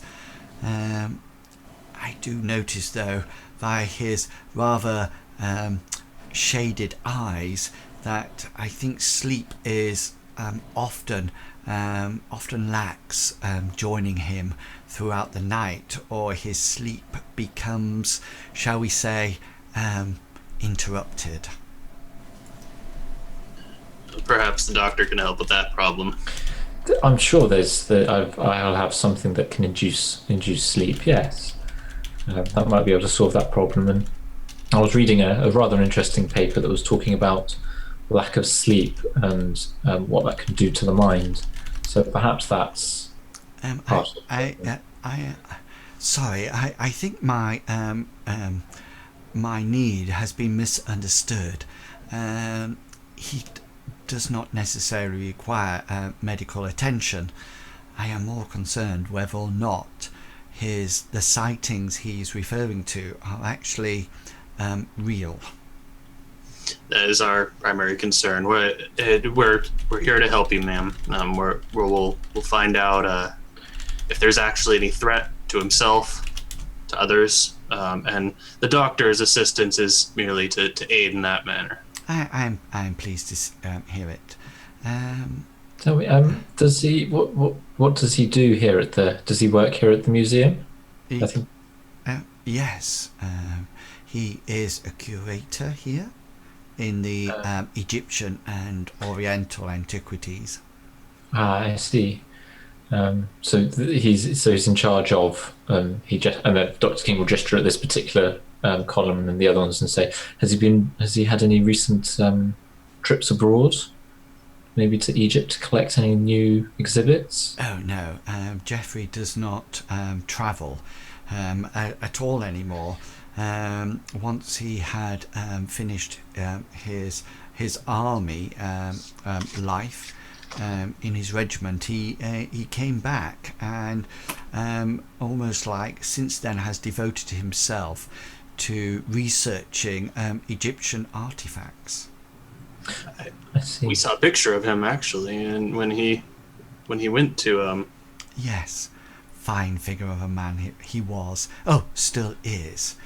If or when he is fully in charge of his mental attributes.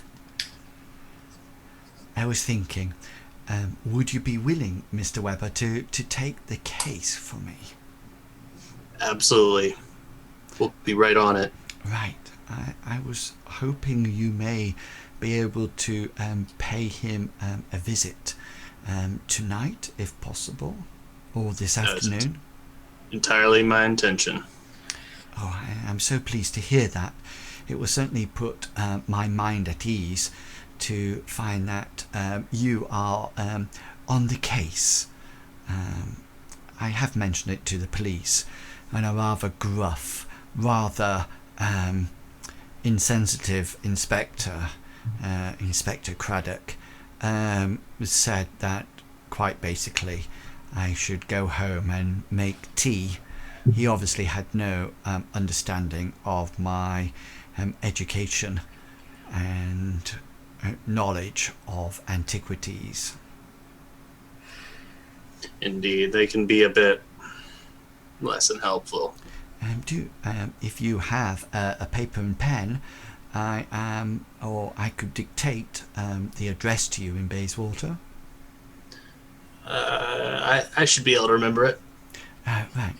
He resides at 47A Clarendon Road in Bayswater, and his landlady is a Mrs. Huntley. Miss Huntley, 47A Clarendon Road, Bayswater. Got it. She may look like a bulldog, but be reassured that her temperament is that of a small mouse. Excellent. One more rather sensitive issue, Mr. Weber, and I do apologise profusely for having to bring this up in such a rampant method and manner. I am somewhat not very. I do not understand how your services are provided. Maybe I need to write you a check of some description.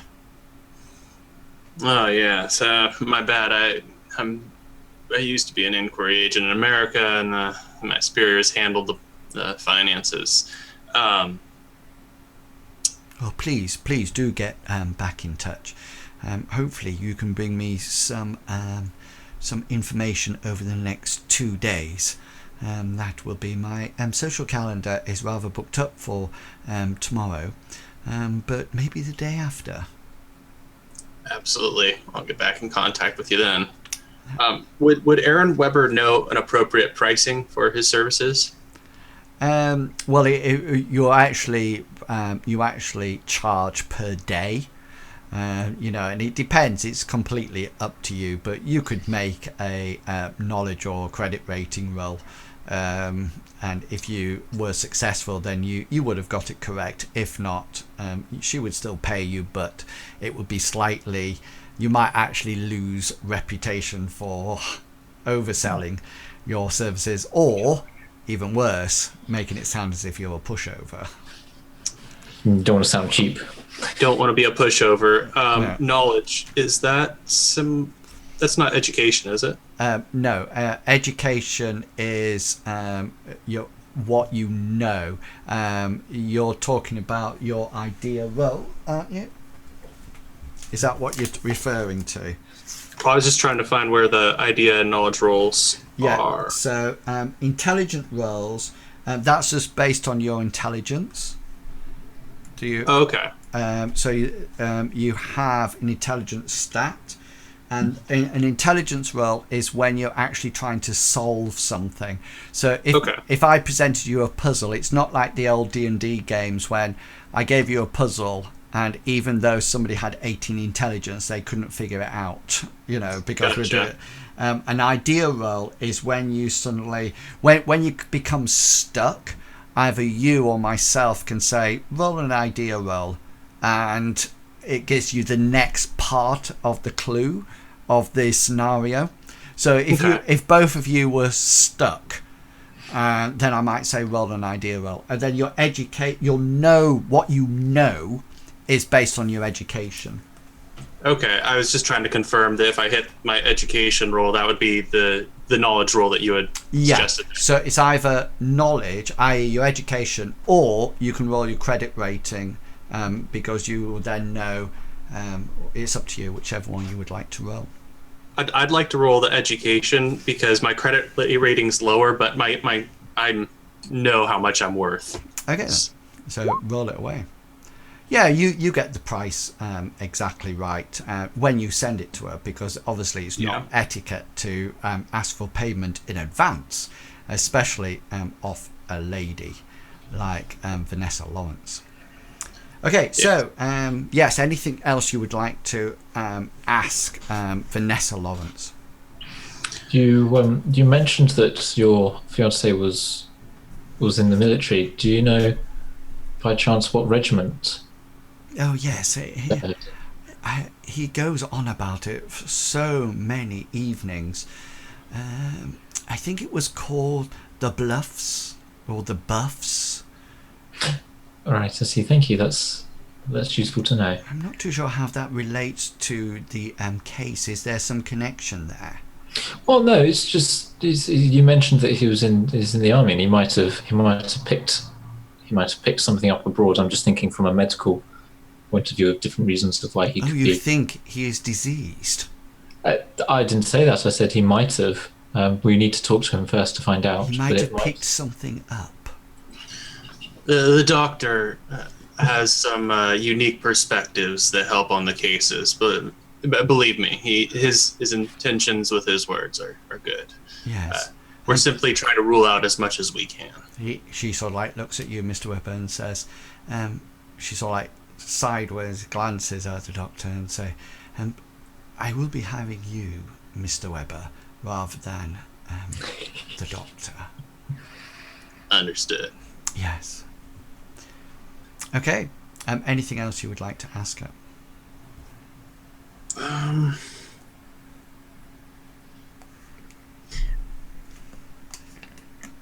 No.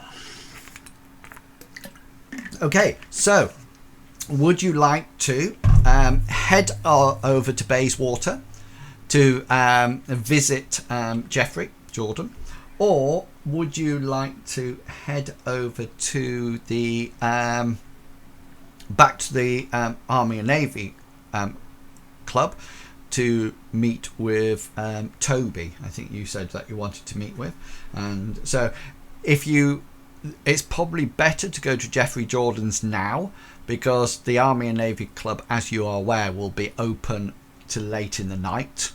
You know, although Jeffrey Jordan's house, it's not very etiquette to call unexpected on people after sort of like, 8 o'clock, especially to their own residency.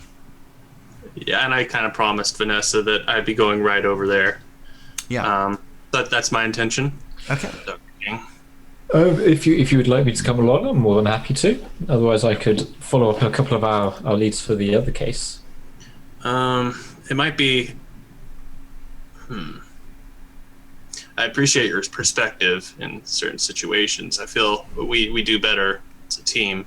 But it may be useful, perhaps, to stop at your practice, stock up on anything that might help. Yes, I'm sure I can pick up my medical bag.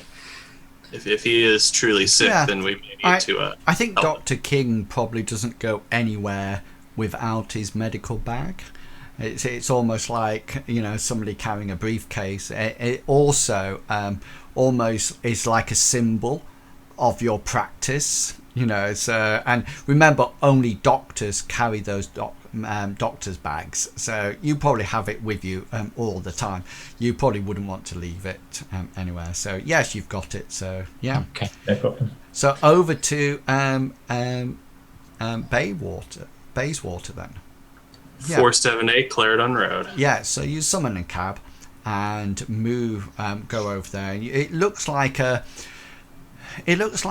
not a very rich part of the town, and the accommodation seems to have what appears to be some kind of a shop underneath, and there's a door and glass windows of the shop. And then just to one side there's a doorway that is marked with the number of the house, and you sort of like knock on the door, and you hear a rather gruff voice coming from inside as you hear footfalls down a series of steps, and you hear this person say, I'm coming, like that, and the door opens, and it's one of these things that you're sort of like looking straight ahead, and the person opens the door and you go and look slightly down. There's not a midget person, but she's not a very tall woman. She's about 5'5", 5'6" in height. What she lacks in height, she makes up with girth, and she seems to have her sleeves rolled up, and she has what appears to be some kind of apron on, and she is somewhat she looks like a maid would do, or somebody a housekeeper would look like. She doesn't look prim and proper at all, and you can see from her hands that they're rough and ready, and she's obviously not afraid of hard work, unlike Vanessa Lawrence that you met. And she sort of like opens the door, and she sort of like looks up at you both and says, yes? Name's Mr. Weber. I'm here for Jeffrey Jordan. You wouldn't know if he's available, would you? Jeffrey Jordan? No, he's not available.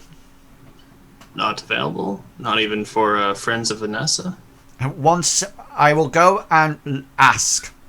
And she shuts the door again, so it's not open at all. It actually clicks shut, and you hear sort of like stomping up the stairs.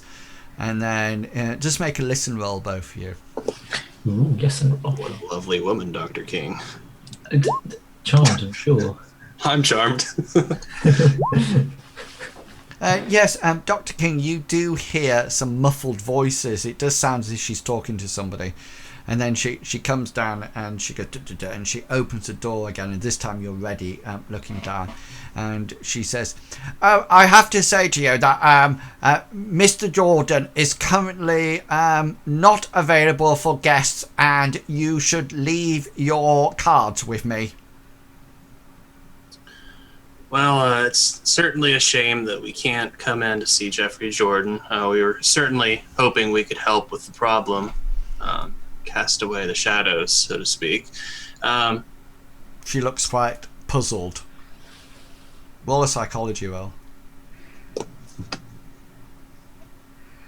Pow. Yeah, you don't think she's privy to that information. And she sort of says, shadows? I don't know. There's nothing wrong with this accommodation, mister. There's no shadows here. I run a tight shop in this place, I do. I believe None you. of your wanton riffraff in here. Would you be Miss Huntley? Huntley? Yes? And what of it? I've just heard that you're... Heard? You should not listen to gossip mongers. Fast talk, please. Oh, no. Oh, okay. But I can tell from your accent that you are foreign. So Yeah, America. I might let you off. If you could simply tell Jeffrey Jordan, when he becomes available, that there's 2 people hired to help with his problem. Well, If he so has one. if he's got a problem, I'm not happy him having a problem in my accommodation, I tell you. I wouldn't either. Immaculate. I'm sure you do an amazing job. You have this house under control. I certainly do. Brush it every 2 seconds I do. Listen, he's up in his room. Just don't say you barged past me or something. But just don't say it's I let you in. Okay? And she sort of like turns and sort of like walks off as a quite large rump waddles backwards and forwards, and you can see down the hallway there's a set of stairs going up, but there's also a little corridor that goes off to the right of the stairs.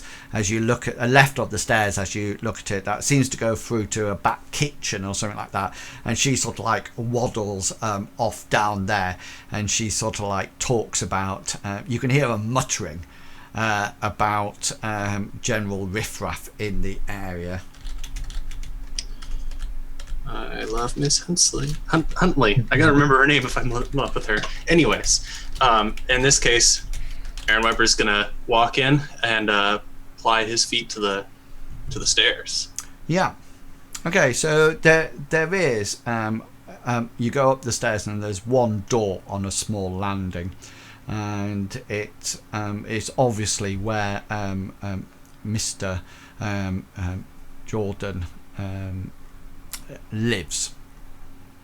The door's shut. Is the doctor behind me?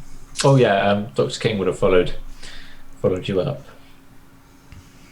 Okay. Okay. I guess I will. Oh. No. Knock on the door? Yeah, I'm gonna knock on the door. I hover my hand on the doorknob and then I knock on the door.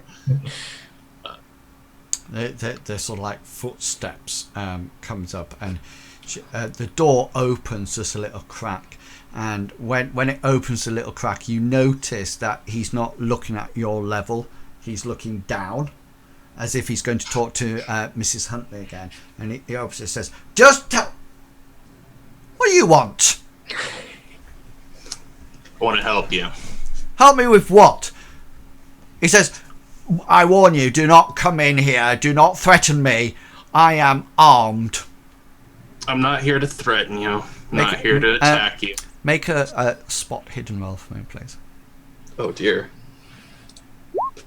Oh, dear. Mr. King, you can make it as well. Oh, I can make it as well. Okay. Yeah. He says, I haven't got enough luck for that. don't threaten me. I'm not here to threaten you. I'm just here to help. I was paid because I heard you had a problem. Who told you I had a problem? You hear Mrs. Huntley's voice down below. Is there a problem, Mr. Jordan? No, Mrs. Huntley, no problem. Come in. Come in. And don't touch anything. I wouldn't think of it. And you sort of like walk into the room, and the first thing you notice as you enter the room is almost like the smell. It's not only extremely musty for a reason that will become apparent in a second, but it's obvious that there's been no fresh air in here at all. And although it's not real Victorian style to bathe and wash, you do think it's probably some time since Mr. Jordan has actually had any wash. He's very haggard, I think is the best way to say it.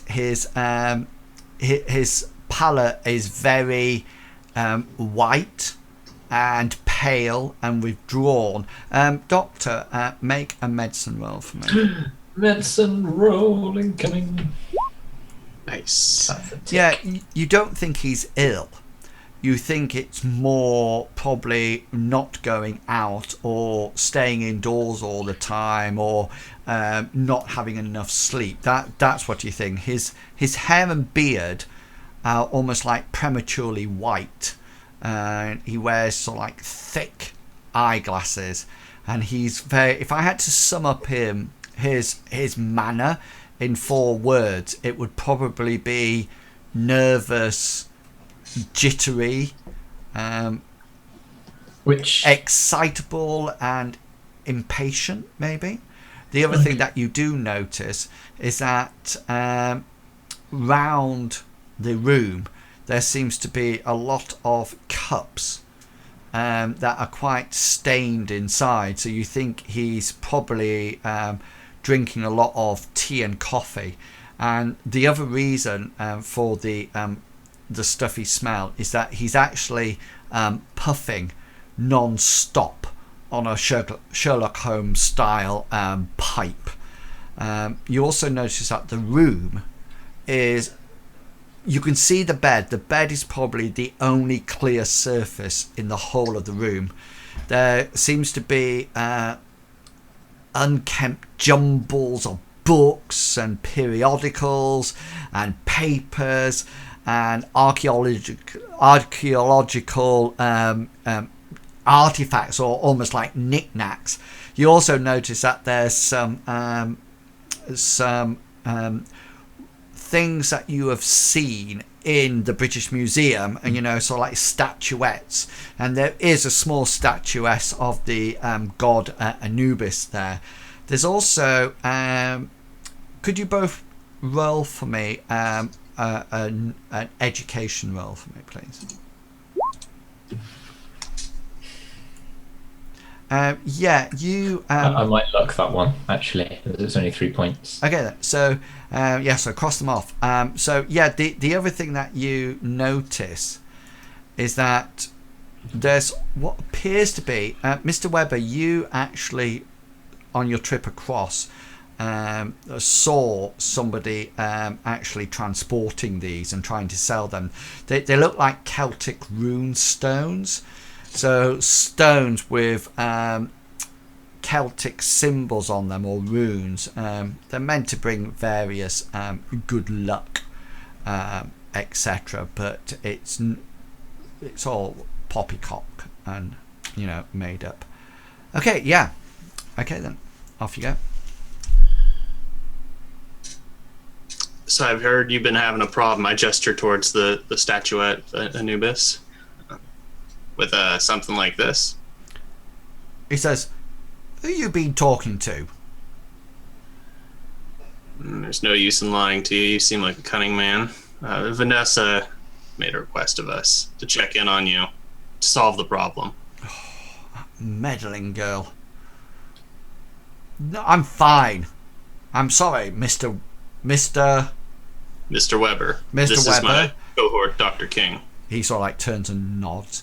Mr. Weber, you have been led astray. I'm absolutely fine. Well, I'm not going to argue with you against how you feel. But if you did have a threat, we would be here to help you eliminate that threat. I will bear that in mind. In the meantime, our services are paid for. Is there anything we can do to help you, Mr. Jordan? He sort of like looks at you, at both, and he sort of like glances at one, then glances at the other, and says, "No." Well, if there's nothing we can do to help you, we might be on our way. But, it's funny that our paths should cross. We were, my cohort, Dr. King, and I were down at the Army and Navy Club. I'm pretty sure I saw a picture, and you were in it. Jeffrey Jordan, right? And the Buffs? He says, yes. And what of it? I left those people far behind. I work at the British Museum now. I'm not into all that hoity-toity poppycock stuff. You didn't enjoy your time with the Buffs?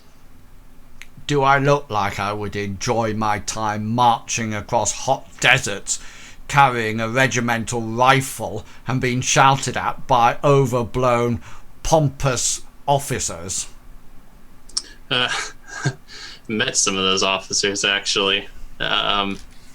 Major Gower, ring a bell? Overweight, boisterous person. Okay. Can you think of anybody who wouldn't like Major Gower? Psychology role, please. Absolutely. Yeah. You notice that once you start talking about the regiment and different members of the company, he becomes somewhat not subdued, but a little bit more concerned. He doesn't seem to be concerned about the people, more that you are mentioning those people to him, if that makes sense to you. Yeah, just to confirm, so it's not him being concerned at me being like a threat or anything? No. Okay, yeah, I'm on the same page as you then. It's almost as he's concerned that you are actually you're mentioning these people. It's almost as if he's forgotten about them for a long period of time, and now you're sort of like bringing those names back to him. Seeing this concern, I want to say, seems like somebody must have not liked Major Gower very much. I don't know if you've heard. He got thrown on a fence. He sort of like, you notice that he becomes very quiet. And then he says, quite simply, he says, is he dead? Very much so. As is Orland. As is Herbert. What are you suggesting, Mr. Weber? It's just surprising that so many of you have been crossing my path. And Vanessa just asked us to take a look, and I was wondering on the way over, is this the same Jeffrey Jordan that we saw in the picture? Dr. King here, he didn't think so, but I was a member of the Buffs. There's no secret about that. could have been a different Jeffrey Jordan. You never know. Never know these days. Just strange, things are making people die. Misadventure, they say, for some of them. But I'm sure you probably weren't privy to those kind of details out here in your safe sanctuary.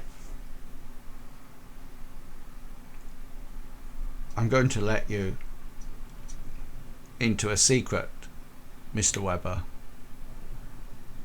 because I trust you with maybe something that could possibly cost me my life.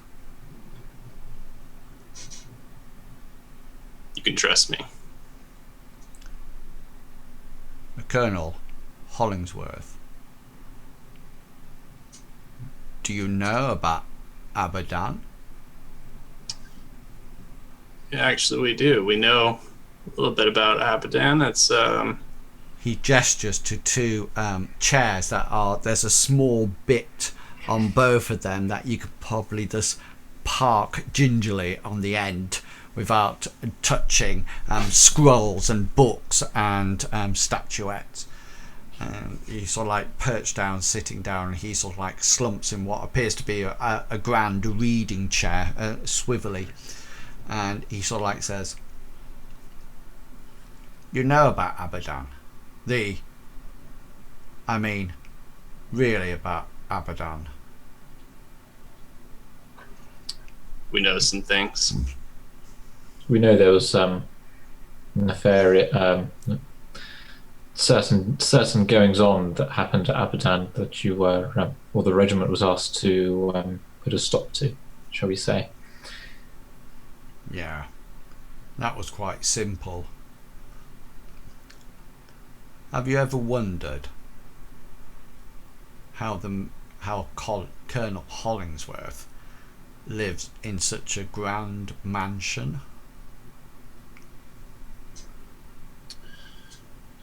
Presume he made quite a bit of wealth in the wars. That's what war is for. Well, more precisely, I would say he made quite a bit of money after the wars. Make a psychology roll.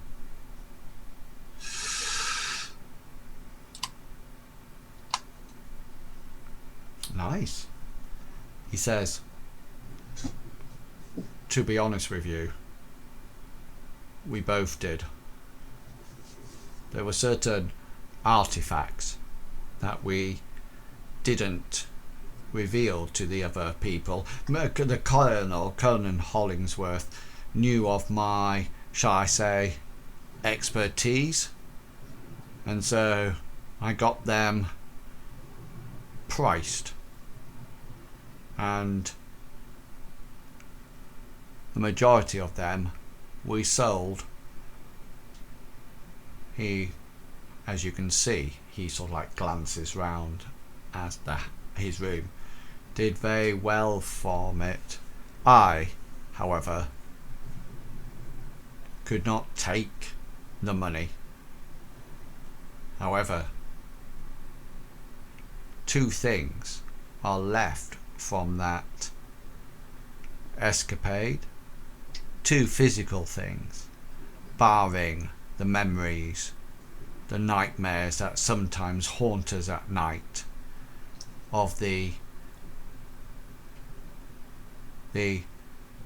termination that we performed, which was, you have to understand, part of our job. Only two things remain. One, the Colonel has still. The second is still in my possession."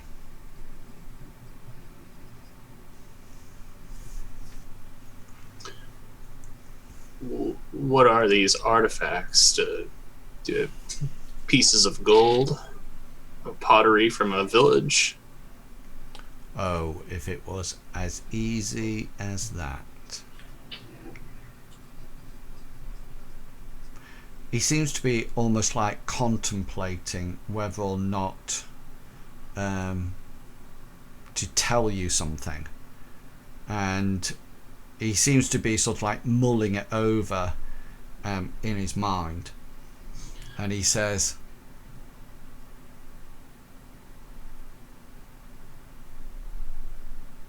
"Vanessa, Miss Lawrence, has a kind heart, and she is very knowledgeable. I fear that I need to tell her, as my fiancée, the ins and outs of this before revealing to you what is still in my possession. I hope you understand, Mr. Webber and Dr. King." I just don't want you to be in danger. He almost like pats his pocket of his jacket and for the first time you notice that there's an unusual bulge in one of his pockets. And Mr. Weber, you've probably seen these before. Dr. King probably less so, but the bulge would probably link to some kind of revolver. Oh. He has it in his pocket, and this was what your spot hidden roll was for earlier on. He turns around to you and he says, "Give me the evening to talk to Miss Lawrence. Tomorrow, come to the British Museum. I will be able to then tell you whether or not I am prepared to share with you the 2 artifacts, one which I hold and the one which remains with the good colonel. But please, beware. There are more than just yourselves and the regiment who know about these artifacts. There is definitely somebody watching me, stalking me. I am sure that it is the god Anubis. I have seen his jackal headdress. I've seen him lurking in the shadows. I've seen him staring at me, his death-like eyes boring into me as if he can search out my hidden depths of corrupt. He is following me. But, and he taps his jacket pocket once more, I am prepared if he ventures too far from those shadows. He underestimates me. Yes, I may now just be a curator in the British Museum, but within the Buffs, I was one of the regiment's marksmen. My aim and shot are both true and, he looks around, deadly. If I ever miss, it's because I wanted to. And all of a sudden his mood changes somewhat and he says, 10 o'clock tomorrow, sir, kind sirs, in my office at the British Museum. I will then be able to pass on the news to you. I hope you understand. Oh, of course. We'll see you then. Completely understood. We'll leave you to your thoughts. And he ushers you out of the room. Just before you go, can you both roll a spot hidden for me, please? There's something that you might catch just on your way out. Oh, yes. Dr. King, you don't notice it. Mr. Weber, you do, and impart the knowledge later on. You needed a hard roll, by the way. You notice something very peculiar about the desk. Okay, it's a quite ornate desk, and it has the top of it is full of stuff. There's a writing blot paper and ink wells and quills, etc. Or sorry, nibs to write with, and there's also 2 lines of drawers down either side. And you notice, the unusual thing that you notice is that one of them, just one of them, is completely shut. All the rest are either open or slightly ajar. You know, almost as if he's investigating something and pulling things out left, right and centre. But it's quite unusual that all the other drawers are open, and to almost like bring it into even more suspicious circumstances, you notice that that drawer is the only one that has a keyhole on it. None of the other drawers have any keyholes on it at all. Okay. as you go out, Mrs. Huntley says, "If you ever need accommodation, I've got various properties around the place, good sirs." Good to know, Miss Huntley. Have a good day. Yeah. Cool. Yeah, so it's probably time for tea, and then probably back to the Carlton, not the Carlton, Army and Navy, to see if anybody else can put on. Maybe did you want to talk to Toby? Was that the person that you wanted to talk to? Let me check my notes. Yeah, it's probably too late to call on Dr. Elliot Sangsters now. He's probably not at his practice in Harley Street, and that's the only address you had of him for him. Your list that you did originally was Abadan and Colonel Hollingsworth, Elliot Sangster, Alan Pace, and Toby Norton. I don't know why I passed up Jeffrey Jordan. He's right here. I had him noted he was in his civvies, I guess. Maybe I thought he wasn't as involved.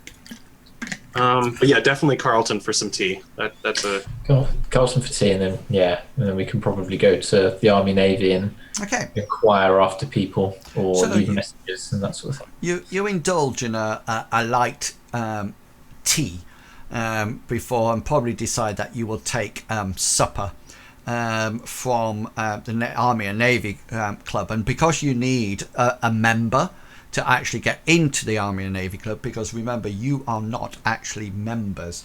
Dr. King, you invite Alan Pace along, who is quite happy to accompany you, and probably because his uncle's paying again. Yes, and he sort of like goes along and meets you outside. Could you make a spot hidden roll for me, please?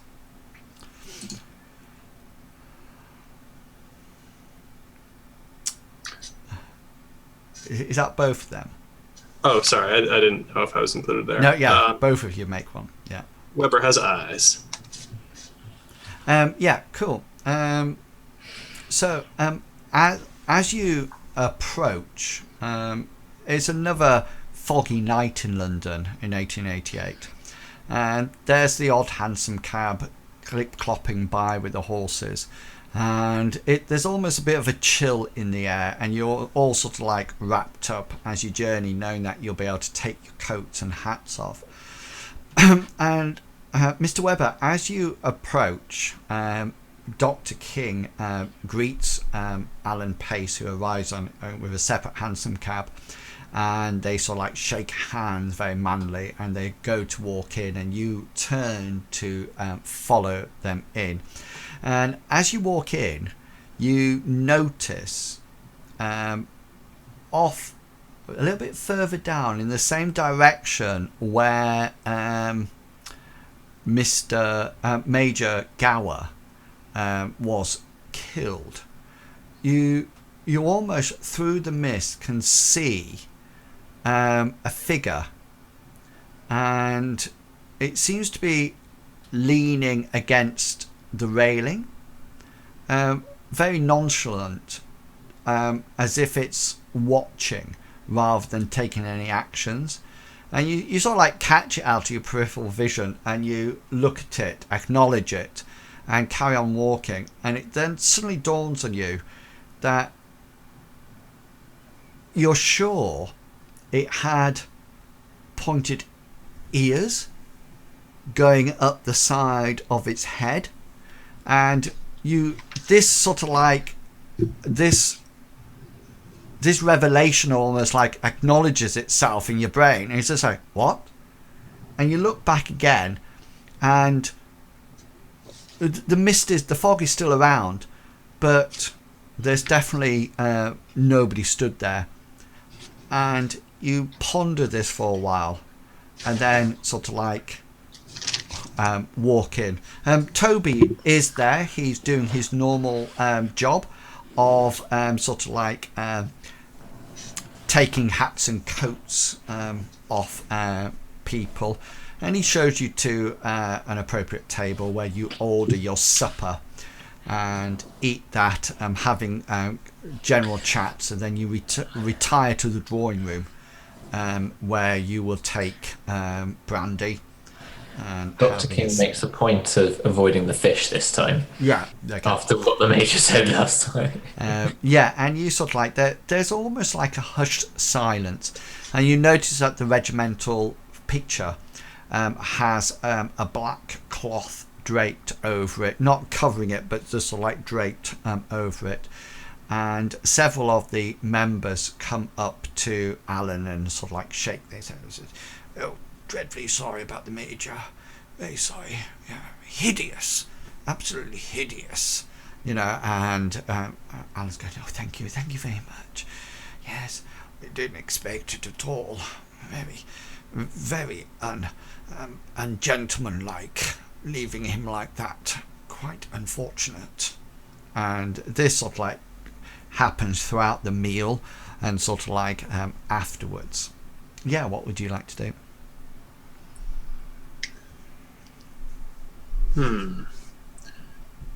So we're at the table, and it's primarily just you're now in the drawing room. So you're sat in your high back chairs, okay. And so it's very much like the Carlton, you know. So you're sat in your high back chairs, taking brandy, and so there's you two and Alan sort of like sat round.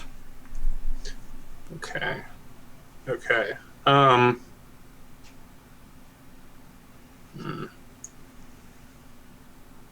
not sure of how I want to approach this. I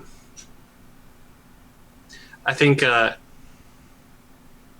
Weber is going to stand up and at some point and kind of excuse himself so that Alan and Dr. King can talk as family and whatnot, presumably in this hard time. And I'm going to try and find Toby to see if I can get a few moments to chat with him casually. Yeah. But not if he's busy or anything. No, he's in the room next to the door, as usual.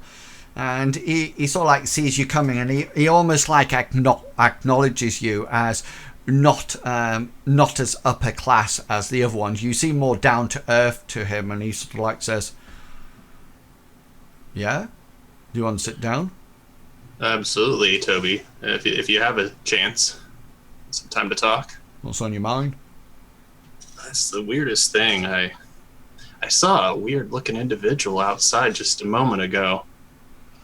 Yeah, as you state that, the colour almost like drains instantly from his face, and he sort of like has a look round, and he says, "I've seen it too." Why are you scared? Like with long ears, like a dog's. Yeah, pointed, like, yeah. It's been around here for ages. Ages? He seems to be watching us. Is this maybe the tall figure that people said was hanging around outside, stalking the place? I think Major Gower actually mentioned that. Exactly. And now he's dead. That's strange. I need to tell you something. I think I know why. It's stalking us. Stalking us? Who is it stalking, Toby? You can tell me. I told the Colonel not to take it. I told him to leave it. Leave both of them. And not take it at all. But he wouldn't listen. I was just a private. Somebody to ignore. Somebody to laugh at. Somebody to poke fun at.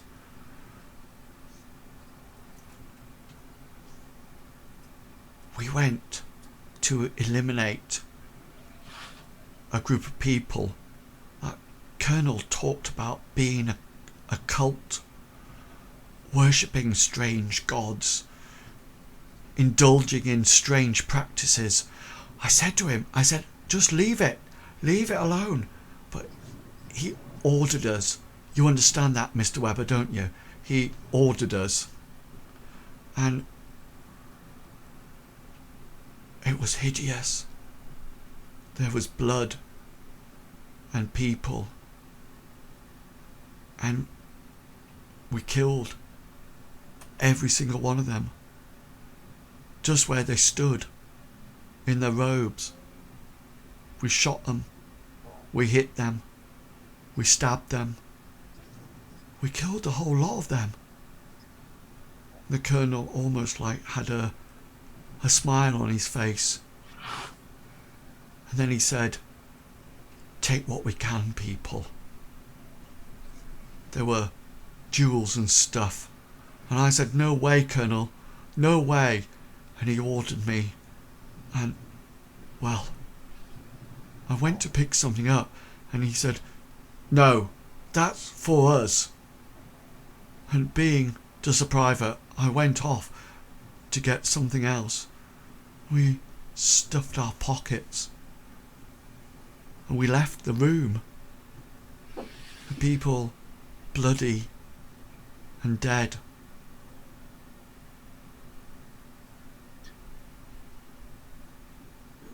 There's a pause. You can't blame yourself, Toby. You were following orders. It's atrocious, but I think somebody else blames us. Who do you think blames you? The tall, pointy-eared person out there? The people who lurk in the darkness. I told him not to take them. I said, leave them. It's not worth it.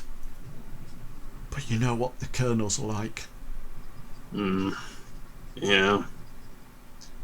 Wait, did you say the people in the darkness? Plural? Oh, I've seen. I don't know if it's the same one or whether or not it's different ones. They seem to be haunting us. I think it's because the colonel took those things. Those things? Yeah. These be artifacts of some kind? Yeah. Sorry, I thought I said. It was so unusual, so strange. It seemed to almost radiate evil and badness for something so small and so insignificant. But it was the strangest one that I'd ever seen. Even Geoffrey said, Mr. Jordan said, he was not aware that they existed.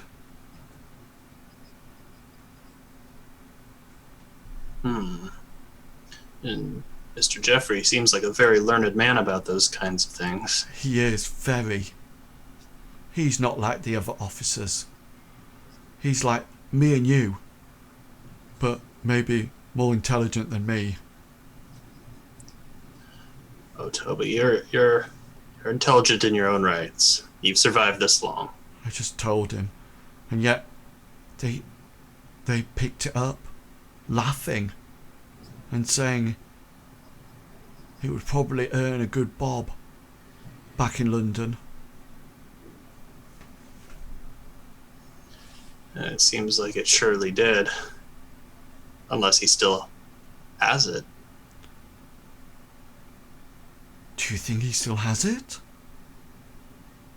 Well, either these things are stalking you guys because it wants its thing back, or it's mad you took it at all.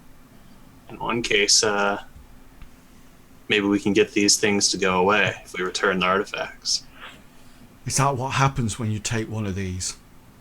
I have no idea, Toby. I think we're mixed up in some serious stuff, but Have you seen it? Only a glimpse a moment ago. Not the person. The thing that Colonel Hollingsworth took. Afraid not. Do you know kind of roughly how you describe its appearance?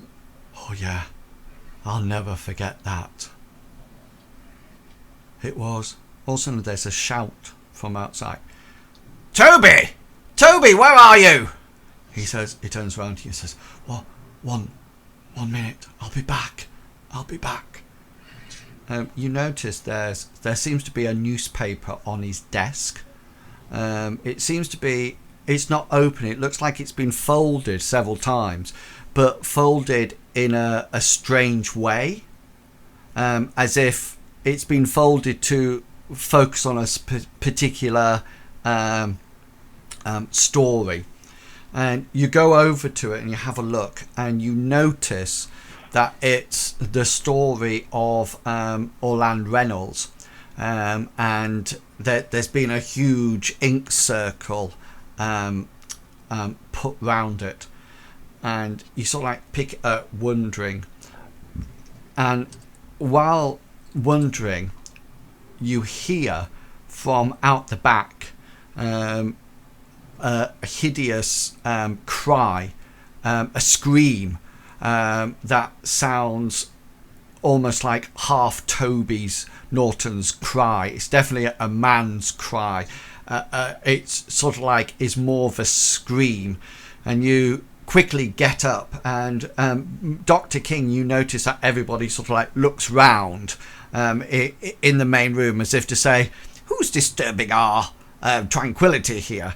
And Mr. Webber, you rush through the corridor and out into what appears to be a back alley, and you see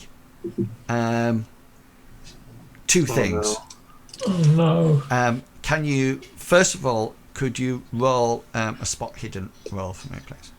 Oh, I hope Toby's not dead. Yeah, as you come out, you see Toby's body on the floor, and you see, just going round the corner, that figure or similar figure that you saw beforehand. It seemed to be not tall, almost like human size, and black robed, with a head that was definitely that of the jackal Egyptian god Anubis. And you look down on the floor, and can you roll your sanity roll, please, Mr. Webber? Toby and I were becoming such good friends.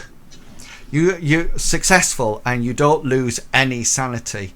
You look over the body, and he's almost like lying quite unnaturally.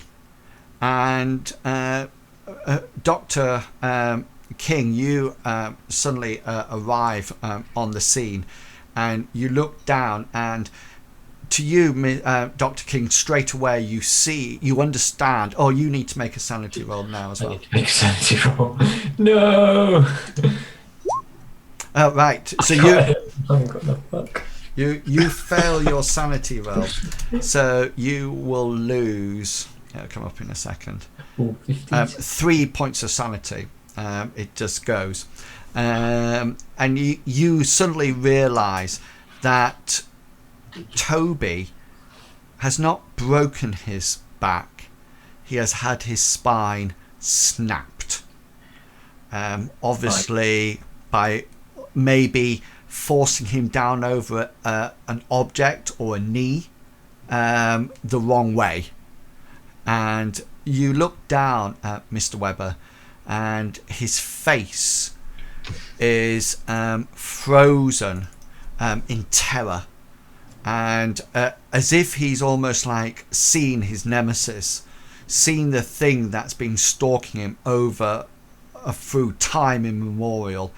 His eyes are staring open wide, and his mouth is open, as if he was erupting or emanating that scream, as there was the snap of his spine, which caused him his screams to end. And you hear the people coming out behind you, Dr. King, and one of them says, "Good God, Toby's dead! Someone get the police!" And this seems an appropriate point to finish it for this week. Sad as that is, at least you kept your word that there was no more impaling. Oh no. Just a back break instead.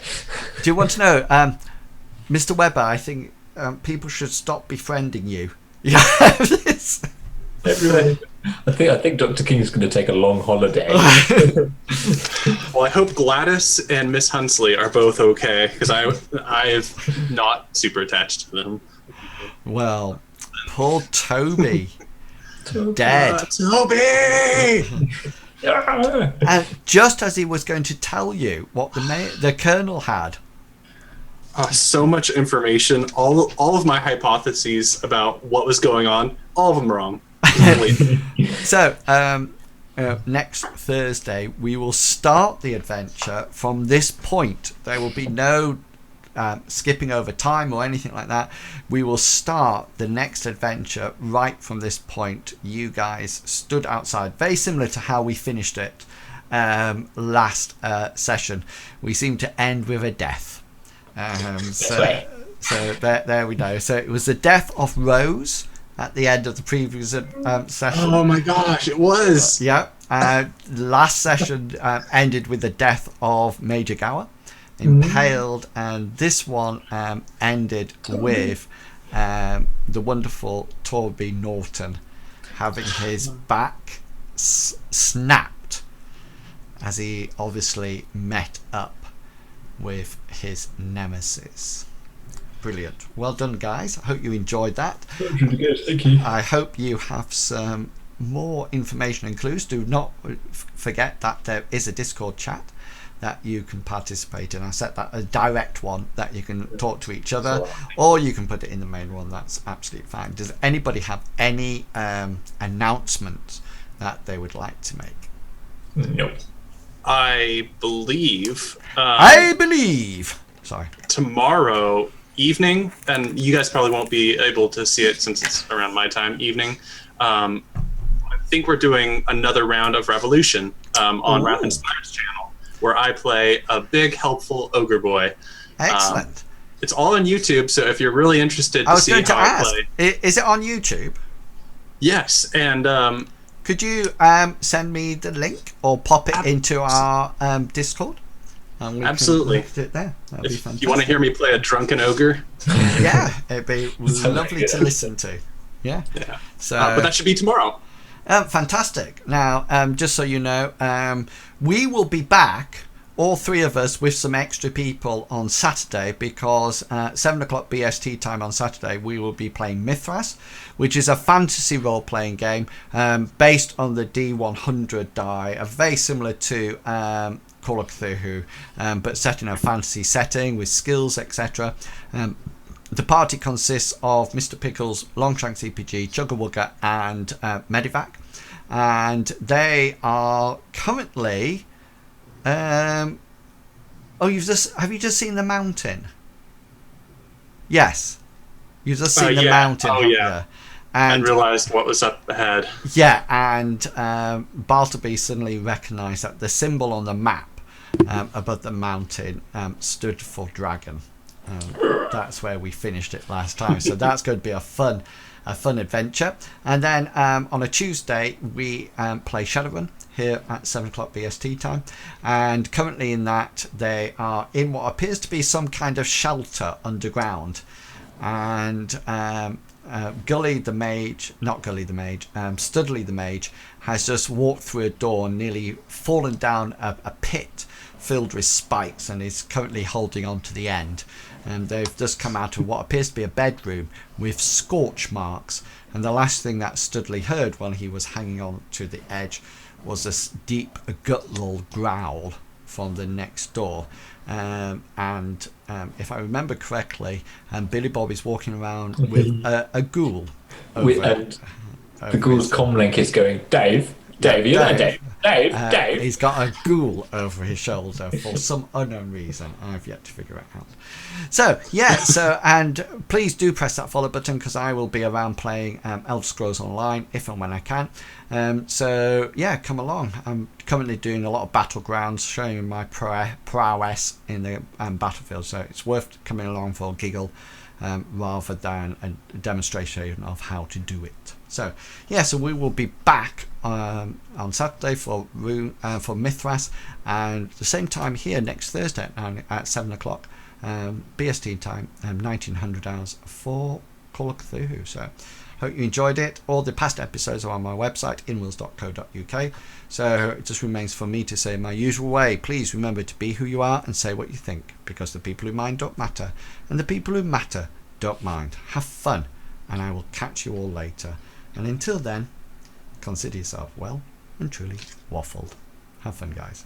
Bye.